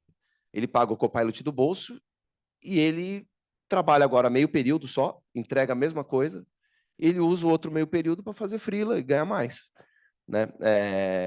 Então, como que você mede que essas AIs e esses copilots estão gerando retorno para o negócio? É o problema que o mercado vai começar a ter que endereçar agora. Dar uma complementada, a gente, assim, dando uma perspectiva um pouco mais macro, tá tudo muito incipiente ainda, né, gente? Então, assim, não é exagero dizer que a gente está vendo com Gen AI e com AI uma onda de disrupção semelhante que a gente viu com a criação da internet. É a mesma coisa que a gente está vivendo. Então, a gente ainda vai viver todas as... Eu que sou dos dinossauros lá, que trabalho com isso, acompanhando desde 94 e tal, todo o ciclo que a gente viu de 94 até agora da internet, a gente vai ver com AI.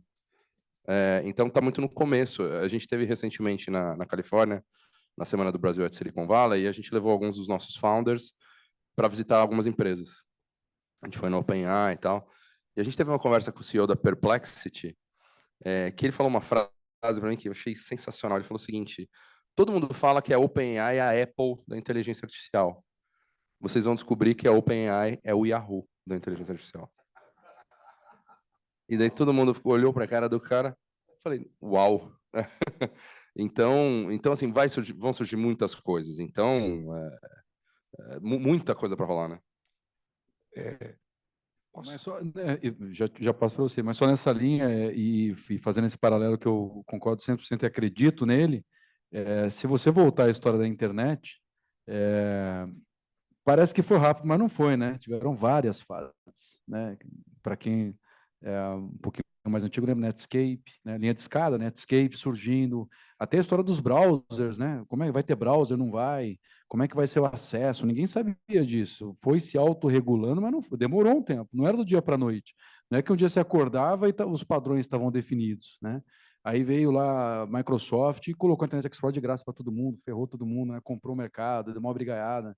Então, a mesma coisa vai acontecer, mas vai levar, né? Vai sendo construído, né? Todo mundo vai tentando descobrir o que vai acontecer, mas vai sendo construído. E até essa coisa também no BR a gente usa muito isso. Vamos começar a usar, então, ferramentas de produtividade.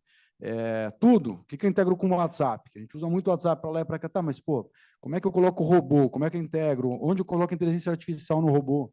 Negocinho besta, né? Aquele robôzinho que fica fazendo resumo. Grupo de WhatsApp, fica o dia todo lá, mensagem. Aí você programa ele no final do dia e solta um resumo das notícias lá. O pessoal amou aquilo, 250 pessoas lá, pô, o cara não acompanha, ele vai lá no final do dia e vê o resumo, né? Aí um dia não saiu a notícia de alguém que colocou alguma coisa lá, o cara me ligou, falou, pô, você não gosta de mim? O robô não fez, vocês estão... Falei, cara, a gente nem mexe nisso, né? O negócio sai lá automático. Alguém faz um comentário de time de futebol, o robô vai lá e solta errado o negócio. Então, aí você fala, putz, né, tem que evoluir. Mas ainda tem muito para se desenvolver. E eu faço esses challenges. Às vezes a gente contrata não sei o quê, paga isso, paga aquilo, mas o custo de pessoas é o mesmo. Então eu falo, gente, pô, mas a gente está automatizando e às vezes nem está melhorando lá na ponta, entendeu? Estamos fazendo mais rápido, mas será que está sobrando mais tempo? Será que não está? Então, parece que você está usando, mas não está. E outra coisa que incomoda, não sei se vocês já sentiram isso, né? Outro dia eu mandei vários e-mails para o Fernando, que trabalha com a gente, que é nosso diretor. Eu mandei, falei, Fernando, o que você acha disso daqui? Aí ele me mandou uma resposta. Eu acho que ponto 1, papapá, ponto 2, papapá, ponto 3, papapá. Eu falei, que filho da mãe, cara. O cara me mandou uma resposta de AI aqui, ó, gerou. Aí eu falei, não, mas comente mais sobre o ponto tal. Aí ele demorou, porque daí ele foi ler o que ele me respondeu, entendeu? Então, assim, outra coisa, a gente pega, né, imagem gerada por AI, texto gerado por AI, que outra você percebe. Então, até que ponto você vai aceitar? Da mesma forma que quando você liga, você sabe que está falando com um robô. Será que a gente não vai saber mesmo? Até que ponto você vai aceitar que tudo seja gerado, não pela pessoa, mas... Porque ele tem que automatizar, mas a pessoa tem que saber o que ela está fazendo. E muita gente, cara, se você quer ter uma resposta, não adianta eu colocar lá, ele espirrar a resposta, e eu ter que ler e interpretar para passar para você.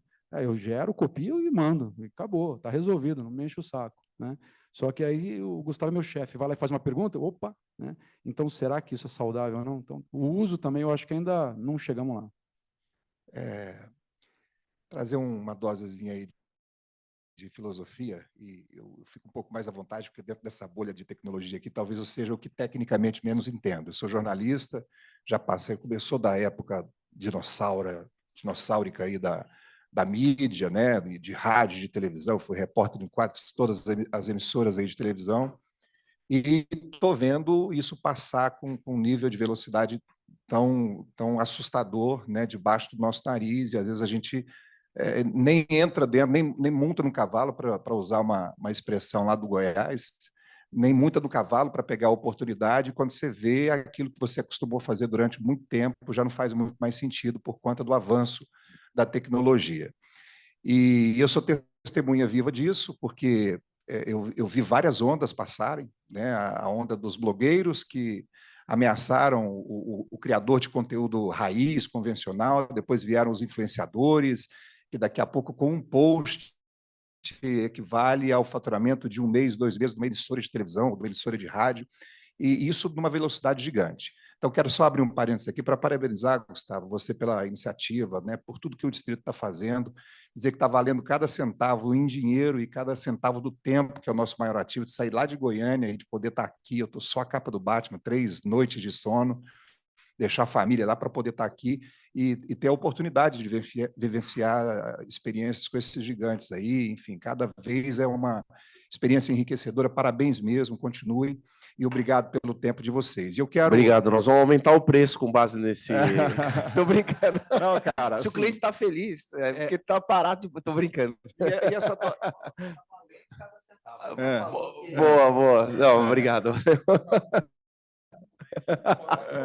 Pô, tá vendo? Tô brincando. Mas você valeu. levantou a bola, né, cara? Você falou que tudo é sobre vendas, né? Vamos Afinal, transmitir tudo para a venda. turma aí. Mas, enfim, eu tenho um espaço desse lá em Goiânia e eu montei esse espaço para que, a partir da tecnologia e da inovação, a gente pudesse identificar as dores da nossa cidade, da nossa região, e, através da tecnologia e da inovação, sanar, ou pelo menos minimizar essas dores. É assim que eu acredito na tecnologia e na inovação. E não é demagogia, é aquilo que me move mesmo. Tem que haver propósito além de só vender, apesar de ser um vendedor também por natureza. E é sobre isso que eu queria trazer aqui uma provocação, porque esse ambiente aqui está todo mundo tentando acertar a bala de prata para realizar, né, o seu sonho. Tem todo mundo aqui a pergunta ou a resposta de $1 milhão, todo mundo sonha em ser unicórnio, mas, no final das contas, a gente tem que lembrar o tempo todo, ao acordar e ao ir dormir, que a gente tem que tentar, através da nossa vocação, de sanar alguma dor da nossa sociedade, que são tantas aí.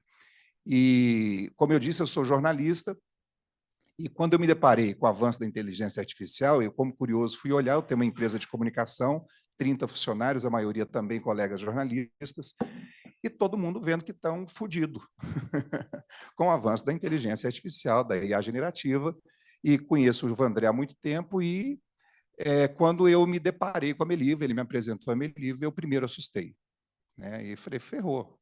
Tudo aquilo que eu aprendi, meus 30 anos de comunicação não fazem mais sentido mesmo, porque em segundos eu tenho uma resposta no nível que eu, que estudei, que tenho experiência né, prática, não consigo entregar. E, resultado, virei sócio do Vandré, eu sou CMO da Meliva, porque, de fato, de tudo que eu já vi, é o que tem de mais completo no mercado. Eu já estou fazendo meu pitch e agora estou vendendo, é filosofia, tá? Então, não percam a oportunidade de vocês de irem embora sem conhecer melhor a Meliva, tá bom? Ok? Mas não é sobre isso. Então, o que eu quero aqui gerar a provocação em vocês é que essa conversa também só vai fazer sentido com base na resposta de vocês, é saber se essas mais de 30 startups que vocês investiram, no final das contas, entender, porque a gente está percebendo que a gente está buscando resolver uma dor, que é a otimização do tempo. Eu, por exemplo, ontem consegui sair de casa 9h30 da manhã, porque eu estava montando quebra-cabeça com os meus filhos, graças à inteligência artificial, que, de fato, otimizou o tempo do meu time. Mas, ao mesmo tempo, a gente está criando uma outra dor, que é o desespero de colegas profissionais de comunicação que não sabem para onde que vão, por conta do avanço da inteligência artificial. Tanto é que a Meliva, por conta de uma publicidade, uma campanha que a gente fez, o CONAR, que é o Conselho Nacional que regulamenta as agências de publicidade, entrou com uma ação contra a Meliva exatamente porque estavam entrando no métier. 43 agências entraram porque entenderam que não entra na nossa seara. É mais ou menos a história dos taxistas quando o Uber entrou no mercado. E o que eu quero entender aqui, e dentro desse ambiente também de filosofia, mas sobre propósito aqui, é que se ao identificar uma startup a ser investida, vocês percebem também que, junto com a dor que estão sendo resolvida, não estão criando outra dor, né, de demanda, no sentido de que, no final das contas, não seja só sobre vendas ou só sobre ganhar dinheiro, mas sim sobre relacionamento, sobre manter relacionamento, manter mercado de trabalho ou criar novos mercados de trabalho, tanto é que a gente está fomentando lá no nosso ecossistema novas profissões, por exemplo, gestor de IA. É algo que a gente está formando essa nova mão de obra, transformar jornalistas, copywriters, para serem gestores de inteligência artificial, porque a gente sabe que esses caras são os novos taxistas. Meus colegas somos os novos taxistas. Então, se esse propósito, que no final das contas deve mover toda empresa, também é algo, é um ativo de valor que atrai o olhar de vocês, investidores. Desculpa aí a extensão da colocação. Obrigado pelo pitch, obrigado pelo... E até um ponto, quando a gente fala de vendas, né, eu bato muito nesse aspecto de vendas, e muitas vezes, às vezes a gente entende que vendas é só o vender, é só ir lá e bater a carteira de alguém, né? Não é isso, e nunca pense em vendas assim. Eu sempre bato em vendas, porque é com vendas que você consegue saber se o resto está funcionando, né? Se vendas não funciona na ponta, você tem que perguntar por quê. E o porquê, pode ser um monte de coisa, né? O produto não está pronto, a área de vendas não está pronta, o mercado não está pronto, e aí você tem que descobrir. Então, quando vendas funciona, você está vendendo na ponta e está vendendo bem, é porque tudo o resto. É como se fosse ali você olhar o exame de sangue e falar, agora está tudo legal, agora está tudo... Então, pense em vendas nesse sentido. Nós, brasileiros, num geral, temos essa coisa de que vendas é uma coisa meio, né, negativa. O americano já não. O americano já nasceu com pitch de sabendo, né? Eles aprendem a fazer o pitch de vendas. Então, pense em vendas mais nesse sentido. Mas respondendo a sua pergunta, a gente olha assim, a gente investe em startups que têm algum fim lucrativo, então isso para a gente é claro em termos de tese, mas a gente sempre olha que impacto ela está causando e como ela está causando esse impacto. E também a gente não investe em todo tipo de startup. Tem uma startup que recentemente se aplicou no BR Angels, até com financials interessantes, etc., mas um segmento que é um segmento diferente. Eu não quero nem entrar em detalhe de que segmento é esse. E que a gente falou, cara, não, isso aqui pode ter uma conotação errada no mercado. E a gente não vai entrar. Então, a gente olha assim, né, o quanto essa startup ela pode contribuir para a sociedade, o quanto ela pode não contribuir para a sociedade, se ela está causando efeitos colaterais ou se ela está causando disrupção em alguma coisa que pode ser questionável, né? E aí entra nisso que você falou, de repente ela está mexendo numa classe num segmento, uma classe de trabalhadores ali que não está regulamentada, mas às vezes é fácil você falar assim, mas o Uber fez isso. Cara, mas tá bom, mas dependendo do que você está mexendo ali, pode não ser tão fácil. E nem para o Uber, né? Para quem acompanha a história, foi fácil, né? Até você pega hoje, o Rappi, é engraçada a história, o Rappi está no portfólio do BR Angels, a gente nunca investiu no Rappi, mas porque o Rappi comprou uma startup nossa. Então, a gente tem um unicórnio sem ter investido no unicórnio, né? E a gente fica torcendo, inclusive, para o Rappi fazer um IPO logo, porque daí a gente tem a nossa saída, mas a gente está lá, você abrir lá o portfólio do BR Angels, o Rappi está lá, a gente gosta muito, viu? Então, mas Rappi, iFood, toda hora sai uma notícia aí, né? Que os caras estão lá, não, agora regulamentou não sei o quê, agora os motoqueiros isso, agora aquilo. Então, a gente olha assim, e nesse lado, nesse momento, não é um olhar só no dinheiro, não é só no que gera. Então, são vários ângulos, assim como a gente olha a diversidade na startup, que é importante para a gente, né? Essa startup pensa em diversidade ou não, existe uma diversidade entre os co-founders, dentro da startup, existe a mentalidade, porque às vezes não adianta só ter pessoas, uma diversidade de pessoas, isso é mentalidade de diversidade. Agora, isso tudo tem um nível. A gente sabe que essa startup está começando e ela está ali no início. Não adianta você, num momento desse, exigir uma série de coisas, ESG, uma governança ferrada, tem que ter uma mentalidade, mas um monte de coisa não vai estar implementada agora. Então, para a gente, mais importante entender como os founders, co-founders, eles pensam, eles devem agir, do que o que ela já tem ali naquele momento, porque a gente sabe que ela ainda está em construção, né? Bem diferente do estágio que eles investem, que eles vão chegar lá e falar, tem ou não tem, né? Porque já tem que estar construído. Eu assino embaixo na resposta e acho que, assim, para nós, até como filosofia, quanto maior o problema e maior a disrupção, melhor é. E quanto maior o alcance dele, né? Então, quanto mais encrenca, entre aspas, a empresa gerar, melhor. Obviamente que a gente vai levar em consideração o tipo de encrenca, a maneira que ela vai lidar com ela, esse tipo de coisa. Agora, sofrer disrupção por tecnologia, por avanço tecnológico, já vem acontecendo há bastante tempo, né? Não só em profissões, mas em todos os segmentos, né? Então, você falou do rap. É isso. Outro dia, estava fazendo o Alex Shapiro, que trabalha com a gente lá no SoftBank, tem uma história sensacional, que ele estava fazendo risoto, e já estava com os ingredientes prontos ali na panela e tal. Daí ele falou para a esposa, pega lá o arroz arbóreo. Não tinha arroz arbóreo. Daí ele foi lá no Rap Turbo e chegou em 10 minutos. Então, poxa, é uma disrupção, né? Como tantas outras que a gente vai ver. Então, o alcance do problema e se apaixonar pelo problema, muito mais do que a solução, porque a solução você vai chegar. E a dimensão que ele tem é algo muito importante. Em AI, nós vamos ter que treinar muita gente, né?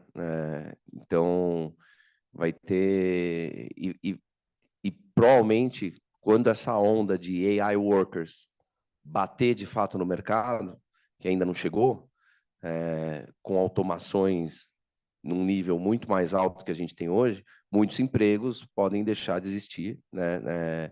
E aí sim, eu acho que tem, enfim, uma preocupação também de quem está trabalhando com esse tipo de tecnologia, de fazer upskilling, ou da empresa que está adotando, né, enfim, por call centers, esse tipo de empresa, de recapacitar essas pessoas para outras atividades. Agora, realmente, o setor de conteúdo é um dos mais atacados, e as agências de publicidade são as que melhor estão posicionadas, na nossa opinião aqui, para ser grandes implementadoras de AI nas empresas, né? Principalmente na parte de marketing. Então, para a agência, esse momento é uma oportunidade enorme. A agência pode ser uma implementadora de AI agents, de AI workers, de ferramentas de AI para marketing. Só que ela vai ter que pensar diferente um pouquinho, se capacitar, né? Ou ser disruptada. A mentalidade de quem está lá em cima, vendo o seu negócio sendo ameaçado e fazer uma escolha, né? Aquele é um salto de fé que ele vai ter que fazer. Exato. Então, exato, que é o que o Edu tá, exato. Ah, tem pergunta aqui, Mário? Não, bem rápida mesmo. Não, eu acho que lá ponto, outra. Não, acho que o ponto das agências. Ó, só um segundo, batemos o horário. Então a gente vai mais duas aqui. Depois chegou uma cerveja ali e a gente continua. Quem quiser na cerveja, já quarta-feira já pode, né? Ontem seria demais, mas hoje já. Essa aqui eu vou direcionar um pouco mais para o Orlando, por puro interesse do early stage mesmo. Orlando, você tocou vários pontos. Mário Lemos, tinha uma plataforma, a Genie é uma plataforma de AI que acelera a criação e evolução de produtos, serviços e novos negócios em grandes e médias empresas, reduzindo mais de 10 vezes o tempo que demora para fazer isso, a 1/3, a 1/10 do custo. Você falou de vários critérios mas foi tateando, fui dando check aqui em vários, mas quais são os principais critérios que hoje na BR Angels você pega para avaliar essas 200 empresas? Você falou um pouco do tipo de solução vertical, se você tem mentores ou pessoas que podem mentorar e ajudar o smart money realmente dessas empresas, mas se é operacional, se já tem um faturamento, que nível de faturamento, como é que são os principais critérios que vocês olham hoje de uma forma um pouco mais de crivo? Legal. Você, entrando e se inscrevendo ali no nosso website, vocês já vão ver o que a gente pede, que é o mínimo necessário para começar o processo. Mas eu vou te falar o que vem depois disso, né? O que está ali é o cartão de visitas ali, é o que você começa para iniciar o jogo. A gente olha, founders, eu não vou nem falar founders, co-founders, vocês, todo mundo olha, é o principal. Para a gente nesse estágio muito mais, quando você chega no estágio ali do SoftBank também, mas ali você já tem comprovações, né? Você já chega ali no estágio dele com todos os certificados, com tudo pronto, tal, não sei o que, é muito mais, não digo fácil, mas se você é alguém de sucesso, você já se comprovou ali, já está carimbado. No nosso estágio, não. No nosso estágio, você está fazendo, né? Você está... Mas a gente acaba detectando isso exatamente nesse processo de ouvir o seu pitch, de entender, depois que você mostra o seu negócio, os números, etc., ouvindo o seu pitch, né? Quando eu falo você, entenda-se os co-founders, tá? Mulheres, homens envolvidos, todos envolvidos. Ouvindo o seu pitch, como é que você está se posicionando, como é que você está pensando, as respostas que você dá, aquela coisa de ser agressivo sem ser arrogante, tem ambição, não tem ambição. Então, tudo isso, mas isso é muito subjetivo e é subjetivo.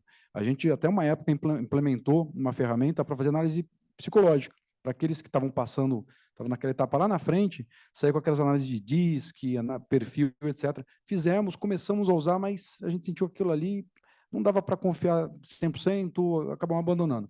Eu quero muito voltar com alguma coisa nesse sentido. Então, hoje a análise é muito mais ali, e aí, como a gente faz isso em vários comitês, com várias pessoas, no final tem mais de 30 pessoas do BR Angels envolvidas de diversos níveis, diversas formações, mulheres, homens.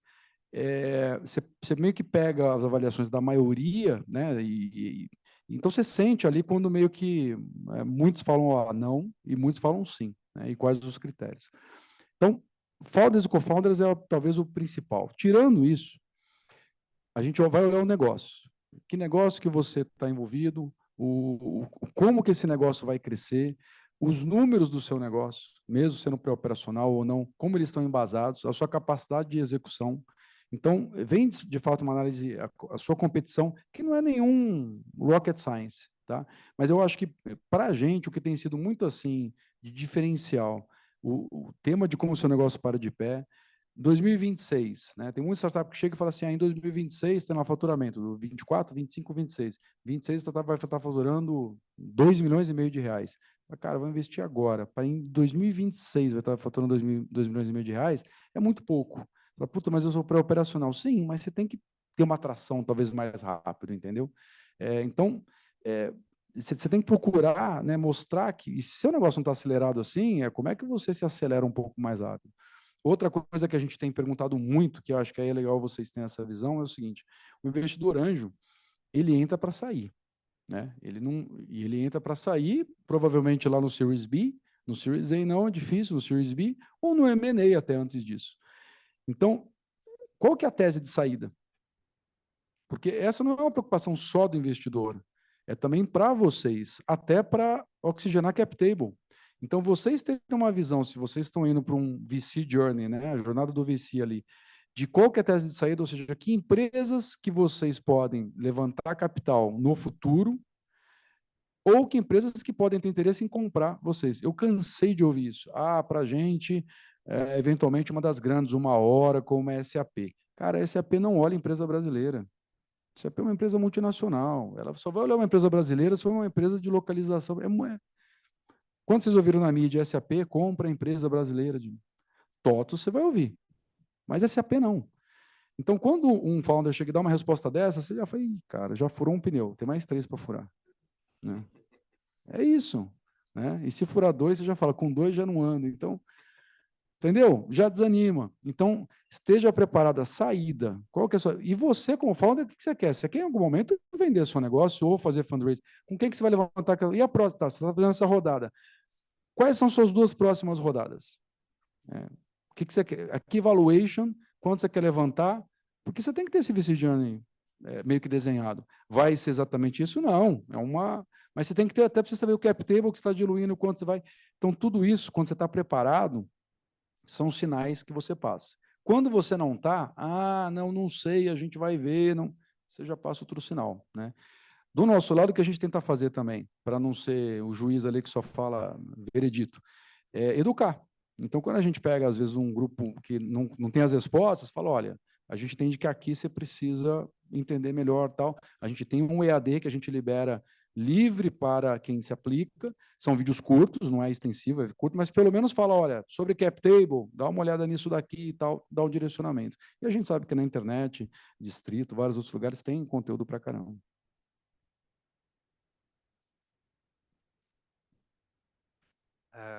Eu não sei se posso perguntar, a Meliva está com rodada aberta? Já captou? Preside. Series A. Legal.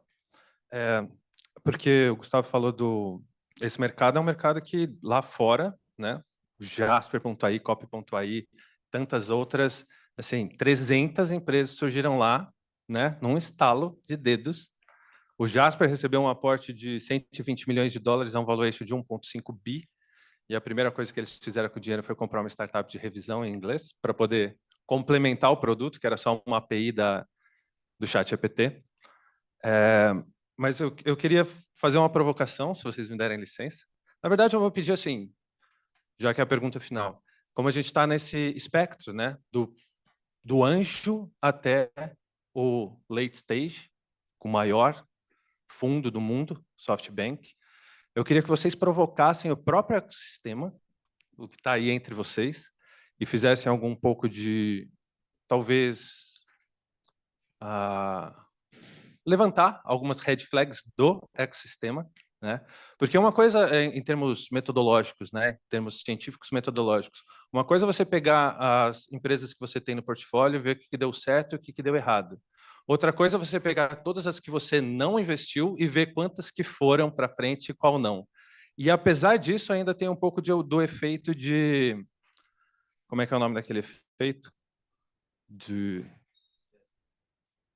Não, onde você é autorrealizável, sabe? Onde você bota o dinheiro... Profecia autorrealizável, obrigado. Então, onde você escolhe botar 16 milhões, aquilo lá tem muito mais chance de onde você deixou de botar dinheiro nenhum, ainda que aquela não tenha nada do que a outra tinha, né? Então, eu não sei o quanto é feito esse exercício no Brasil. A minha questão é, Estados Unidos, né? Ecossistema super dinâmico, etc. e tal. Uma outra startup que a manchete é Correcto levanta 7 milhões de dólares para fazer o Grammarly para o espanhol, certo? E eles têm números em vendas menores do que a gente, tem menos usuários, com 28 pessoas no time e etc. E no Brasil, eu estou falando isso porque tem outros colegas, né? A gente já captou agora o Pre-Seed, ok? O Correcto, inclusive, quer comprar a Clarice, porque tem medo da concorrência, da gente já ir para o espanhol. Mas eu vejo aqui, os napkins aqui no Brasil não funciona nada. Não tem nada a ver do que a gente fala de napkins, né, no mundo com o que é aqui no Brasil. Assim, Pre-Seed é time, sei lá, tecnologia e mercado. Não, você tem que estar product market fit no Pre-Seed e crescendo 30% ao mês, que no caso é o que a gente está crescendo agora. E eu acredito muito que, assim, é um ecossistema, né? É um ecossistema de inovação, onde entra a universidade, onde entra a FAPESP, Fomento, onde entram os empreendedores e inovadores. E estar no começo dessa onda, muita coisa ainda vai acontecer, é o nosso momento. Como investidores e como tomadores de risco, é o nosso momento. A gente não tem que esperar que a coisa vá ainda acontecer para poder decidir lá na frente quais que são os melhores, porque o momento de tomar risco é agora. Certo? Então, no ecossistema, a gente tem os inovadores, tem a FAPESP melhorou muito os critérios dela, está liberando muito mais, destravando coisas que travavam muito. Nesse ecossistema de inovação, o papel do VC é extremamente importante. E aí eu queria entender, nesse mercado nosso, por exemplo, que tem bilhões já nos Estados Unidos, na Europa, 7 milhões para uma startup, pré-seed, sem números, etc. E no Brasil, quando a gente consegue pegar um exemplo desse, a gente tem uma empresa pré-operacional, certo? Sem cliente, fez POCs com grandes empresas, com a tecnologia só aplicação, pegando API, certo? Que mais? Vai concorrer com o B2B, porque é B2B Enterprise, vai concorrer com Microsoft, com Google e etc. E ela capta 16 milhões num pré-seed. Por quê? Difícil responder por que ela capta, como que ela conseguiu captar 16 milhões e passar. A gente cansa de ver notícias de startups que captaram, estão captando, etc. E aí cada história é uma história. você tem diferenças de país, sem sombra de dúvida. Acho que comparar o mercado americano, por exemplo, com o nosso mercado aqui brasileiro, os números são, acho que em termos de amadurecimento e números, não tem comparação, né? A gente sabe que os Estados Unidos está em outro patamar, mesmo agora com uma economia com taxas de juros maiores lá. Mas esquece, volume lá é gigante. Acho que lá agora eles não estão no ritmo acelerado, né? Continuam fazendo, etc., mas não estão no ritmo muito mais acelerado, mas continuam fazendo. E o volume deles é muito maior. O que tem, assim, olhando qualquer número, você vai ver que as rodadas continuam acontecendo.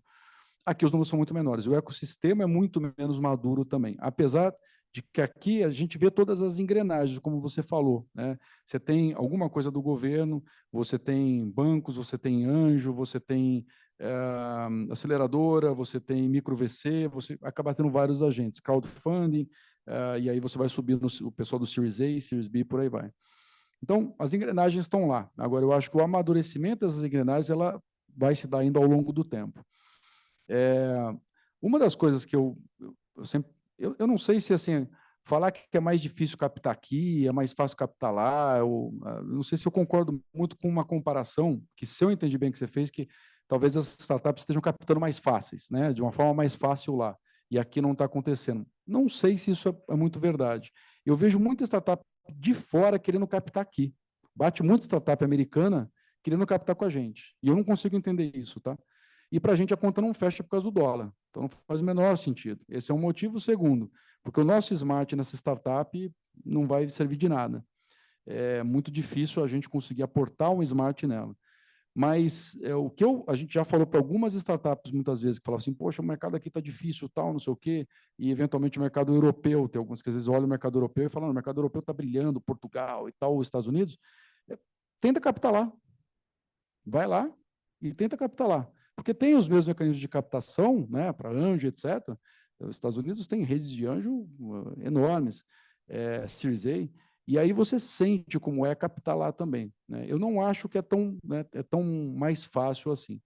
Agora, eu acho que o que pode acontecer muitas vezes e acho que vale a pena buscar nos exemplos das que captaram, tentar entender o case, por que elas captaram. Tem captações e captações. Tem captação que acontece, que é o modelo normal, a startup foi lá, se cadastrou, tentou, buscou, passou por todo o processo, etc. E tem coisas que, às vezes, a startup já conhece aquele fundo, aquele grupo, ela já está amarrada naquilo, já tem uma relação, alguém conhece alguém. Então, tem coisas que não são extra-jogo, mas são completamente normais. Tem indicações que, às vezes, acontecem. Tem, às vezes, aquele founder, aquele conjunto de founders que, junto com o negócio, encantam. Eu vou dar um exemplo aqui. A gente tem uma startup que chama Inspectral, que faz análise, ela tem AI também, né? já usava, mas se você for ver o AI que ela tem ainda, é um AI que ela utiliza ali, mas não é uma coisa assim, ou AI, né? Eu diria que ela cobertura do bolo não é o recheio, mas ela utiliza fotos de satélites para fazer análise de uma série de coisas, entre elas análise de água potável. É um negócio bem legal. A Ambev é um dos clientes, etc. A gente investiu nela há 1 ano. Essa startup, quando ela passou no BR Angels, foi meio que assim, todo mundo se encantou. A tecnologia é super legal e tal, um monte de pergunta, como é que você pega a imagem do satélite, como é que você faz isso? Os founders são do interior, deram as respostas super sinceras, não são pessoas que são assim do ecossistema de carteirinha, já tinham grandes clientes engatilhados, né, como a Ambev é um deles. A gente abriu rodada em 2 bets, no bet em que a gente faz o book building, teve que diminuir o ticket para todo mundo entrar. Então você fala assim, cara, o que aconteceu? Você pega um caso desse, né, em que tem mais gente querendo entrar do que dinheiro na rodada. Cara, é uma união de tudo. São os founders que estão ali, que fizeram o pitch do jeito certo, com um produto certo, com a startup certo, já engatilhado, já mostrando o número, etc. Ela já está vendendo, né, já está ali gerando e crescendo. Não, ela tem as mesmas dificuldades que qualquer outra startup. Agora, nós também tivemos caso de outras startups, né, em que tem um produto menos sexy, mas nós investimos por outros motivos. Então, eu acho que tem casos e casos. Você está certo, voltando ao tema da sua pergunta, quando a gente analisa, né, a gente faz uma análise que eu falei do portfólio, que é o nosso portfólio, né, das que nós investimos. Então, essa é uma análise olhando para dentro, daquilo que a gente pode melhorar, daquilo que a gente está fazendo. Quando a gente olha as pesquisas de mercado, e aí tem algumas, sim, mas aí normalmente pesquisa global, tá? Que fala quais são os grandes motivos das startups falharem, o que daquelas que deram certo, por que deram certo, etc. A gente vê muita coisa relacionada a time de founders, né? Que não dão certo. O time de founder quebra por algum motivo, timing das startups e etc. Então, a gente leva isso em consideração também quando a gente avalia, mas essa nossa análise daquilo que nós estamos investindo nos ajuda, eventualmente, a calibrar a nossa mira. Mas, de novo, naquilo que a gente está olhando, no espectro que a gente está olhando. A gente tem plena certeza que assim, é muito difícil você conseguir... A gente está longe de ser perfeito ali e conseguir olhar tudo. O que a gente trabalha muito, e a gente tem trabalhado cada vez mais, a gente sempre sabe que a gente está desperdiçando coisa boa. A gente sempre sabe. Né? Pelo volume que a gente olha, a gente sempre sabe que a gente está desperdiçando coisa boa. E o que nós fizemos para tentar minimizar isso? Entrar nessa filosofia de não declinar. De dar um feedback, ver se o que a gente achou que não está legal, que pode não ser o correto. Se o time de founders achar que faz sentido trabalhar e voltar. Porque, de repente, é a nossa segunda chance, entendeu? Se ele quiser voltar. Mas, obviamente, se a gente falou não uma vez, ele também pode falar não, então agora eu vou para outra. Né? Mas é difícil, não é fácil. Avaliar startup é um negócio complicado. Né? É a mesma coisa que minha filha chegou para mim e perguntou assim, papai, como é que você sabe quando se encontra a pessoa da sua vida? E aí? Como é que você responde essa pergunta? Como é que você sabe que você encontrou sua esposa, seu marido? Né? Como é que você foi lá, olhou e falou, você tinha um checklist do lado? Né? É uma porção de coisas. Né? Então, analisar startup às vezes é a mesma coisa. Você tem um checklist, mas quando chega aquela lá, você falou, opa, essa daqui vai, essa daqui faz sentido. Pô, com tudo isso daqui. E é uma análise que junta, do nosso lado, né? Lado técnico, mas também o subjetivo. Tem um pouco das duas coisas. Porque no final das contas, espremendo, o lado de pessoas conta muito. Né? A gente já declinou em startup porque tinha tudo para dar certo, assim, de números e tal, não sei o quê. Mas os founders, atitude arrogante, já viu que não vai aprender, não coachable, colocando na parede, cara, não, a gente vai fechar a rodada, tá aqui, tá ali e tal. Não caiu bem. Aí todo mundo assim, naquele assim, putz, cara, o negócio parece bom, mas não sei. Não sei. Não sei. Vamos fazer o seguinte, então, vamos dar 6 meses? Vamos dar um tempo? Não vamos investir ainda? Vamos ver? Vamos ver como é que vai? E aí depois a gente, não vamos. Deixa passar. De repente dá certo, vamos passar um negócio, né? Então a gente sabe que a gente vai errar às vezes, mas na incerteza a gente não entra, né? E a gente tem plano de que a gente vai errar. Orlando disse tudo. Eu complementaria dizendo o seguinte: a gente está no evento de AI, mas o negócio de captação é um negócio absolutamente humano. E depende do founder e depende do VC. Normalmente as startups não fazem isso, mas vocês deveriam escolher os VCs que vocês querem, a partir de uma série de critérios que vocês deveriam criar. Então, qual que é a filosofia daquele fundo? Quem são as pessoas que trabalham lá? O histórico das pessoas, histórico dos investimentos. Não só o tamanho do cheque, né? Mas quais são as relações humanas que foram desenvolvidas ali e o histórico que aconteceu e se tem fit, se bate o santo, certo? Normalmente eu vejo muita empresa joga geral, faz pitch geral para todos os fundos. A gente é muito diferente dos nossos concorrentes, por exemplo, em late stage, mas muito diferentes. Então a gente pode ter um checklist mais ou menos comum, uma regra mais ou menos que seja ok para todos os fundos? Pode, mas não tem uma receita de bolo. Então é muito uma questão de você entender o que está acontecendo, quais são os relacionamentos, o tipo de cara que você quer, te enchendo o saco por talvez uma década, te pressionando para você crescer. Porque o ponto do jogo é esse, certo? O VC, e sobretudo na nossa fase, ele entra querendo te acelerar, para que você cresça, pensando numa saída. A gente tem um critério de saída que absolutamente não temos pressa. Já é uma coisa que torna a gente muito diferente de muitos concorrentes. Então é isso. Estuda quem é o VC que você quer. Quem é o cara, quem vai ser o seu investidor? O cara que você vai querer no seu cangote pelos próximos 3, 5, 7 anos. Se esse cara vai ser seu parceiro para chegar onde você quer chegar. E o pick é dos dois lados. Pô. A gente tem esse... A gente não pode esquecer que o VC, ele entra muitas vezes para buscar 100 vezes, né? Então, aquele dinheiro, a pressão que você vai ter é como é que você vai multiplicar ele por 100 para quem te investiu, né? Então, mas legal. Gente, excelente. Nós vamos encerrar aqui. Continuamos aqui o bate-papo. Tem uma cervejinha ali do lado. Queria agradecer a turma que está no online também, né? Quem puder do online também, quando tiver aqui o físico, vier para o físico também, sejam sempre muito bem-vindos. Queria agradecer aqui Orlando, Edu, obrigado. Super legal vocês estarem aqui. E é isso. Valeu, gente. Boa. Obrigado.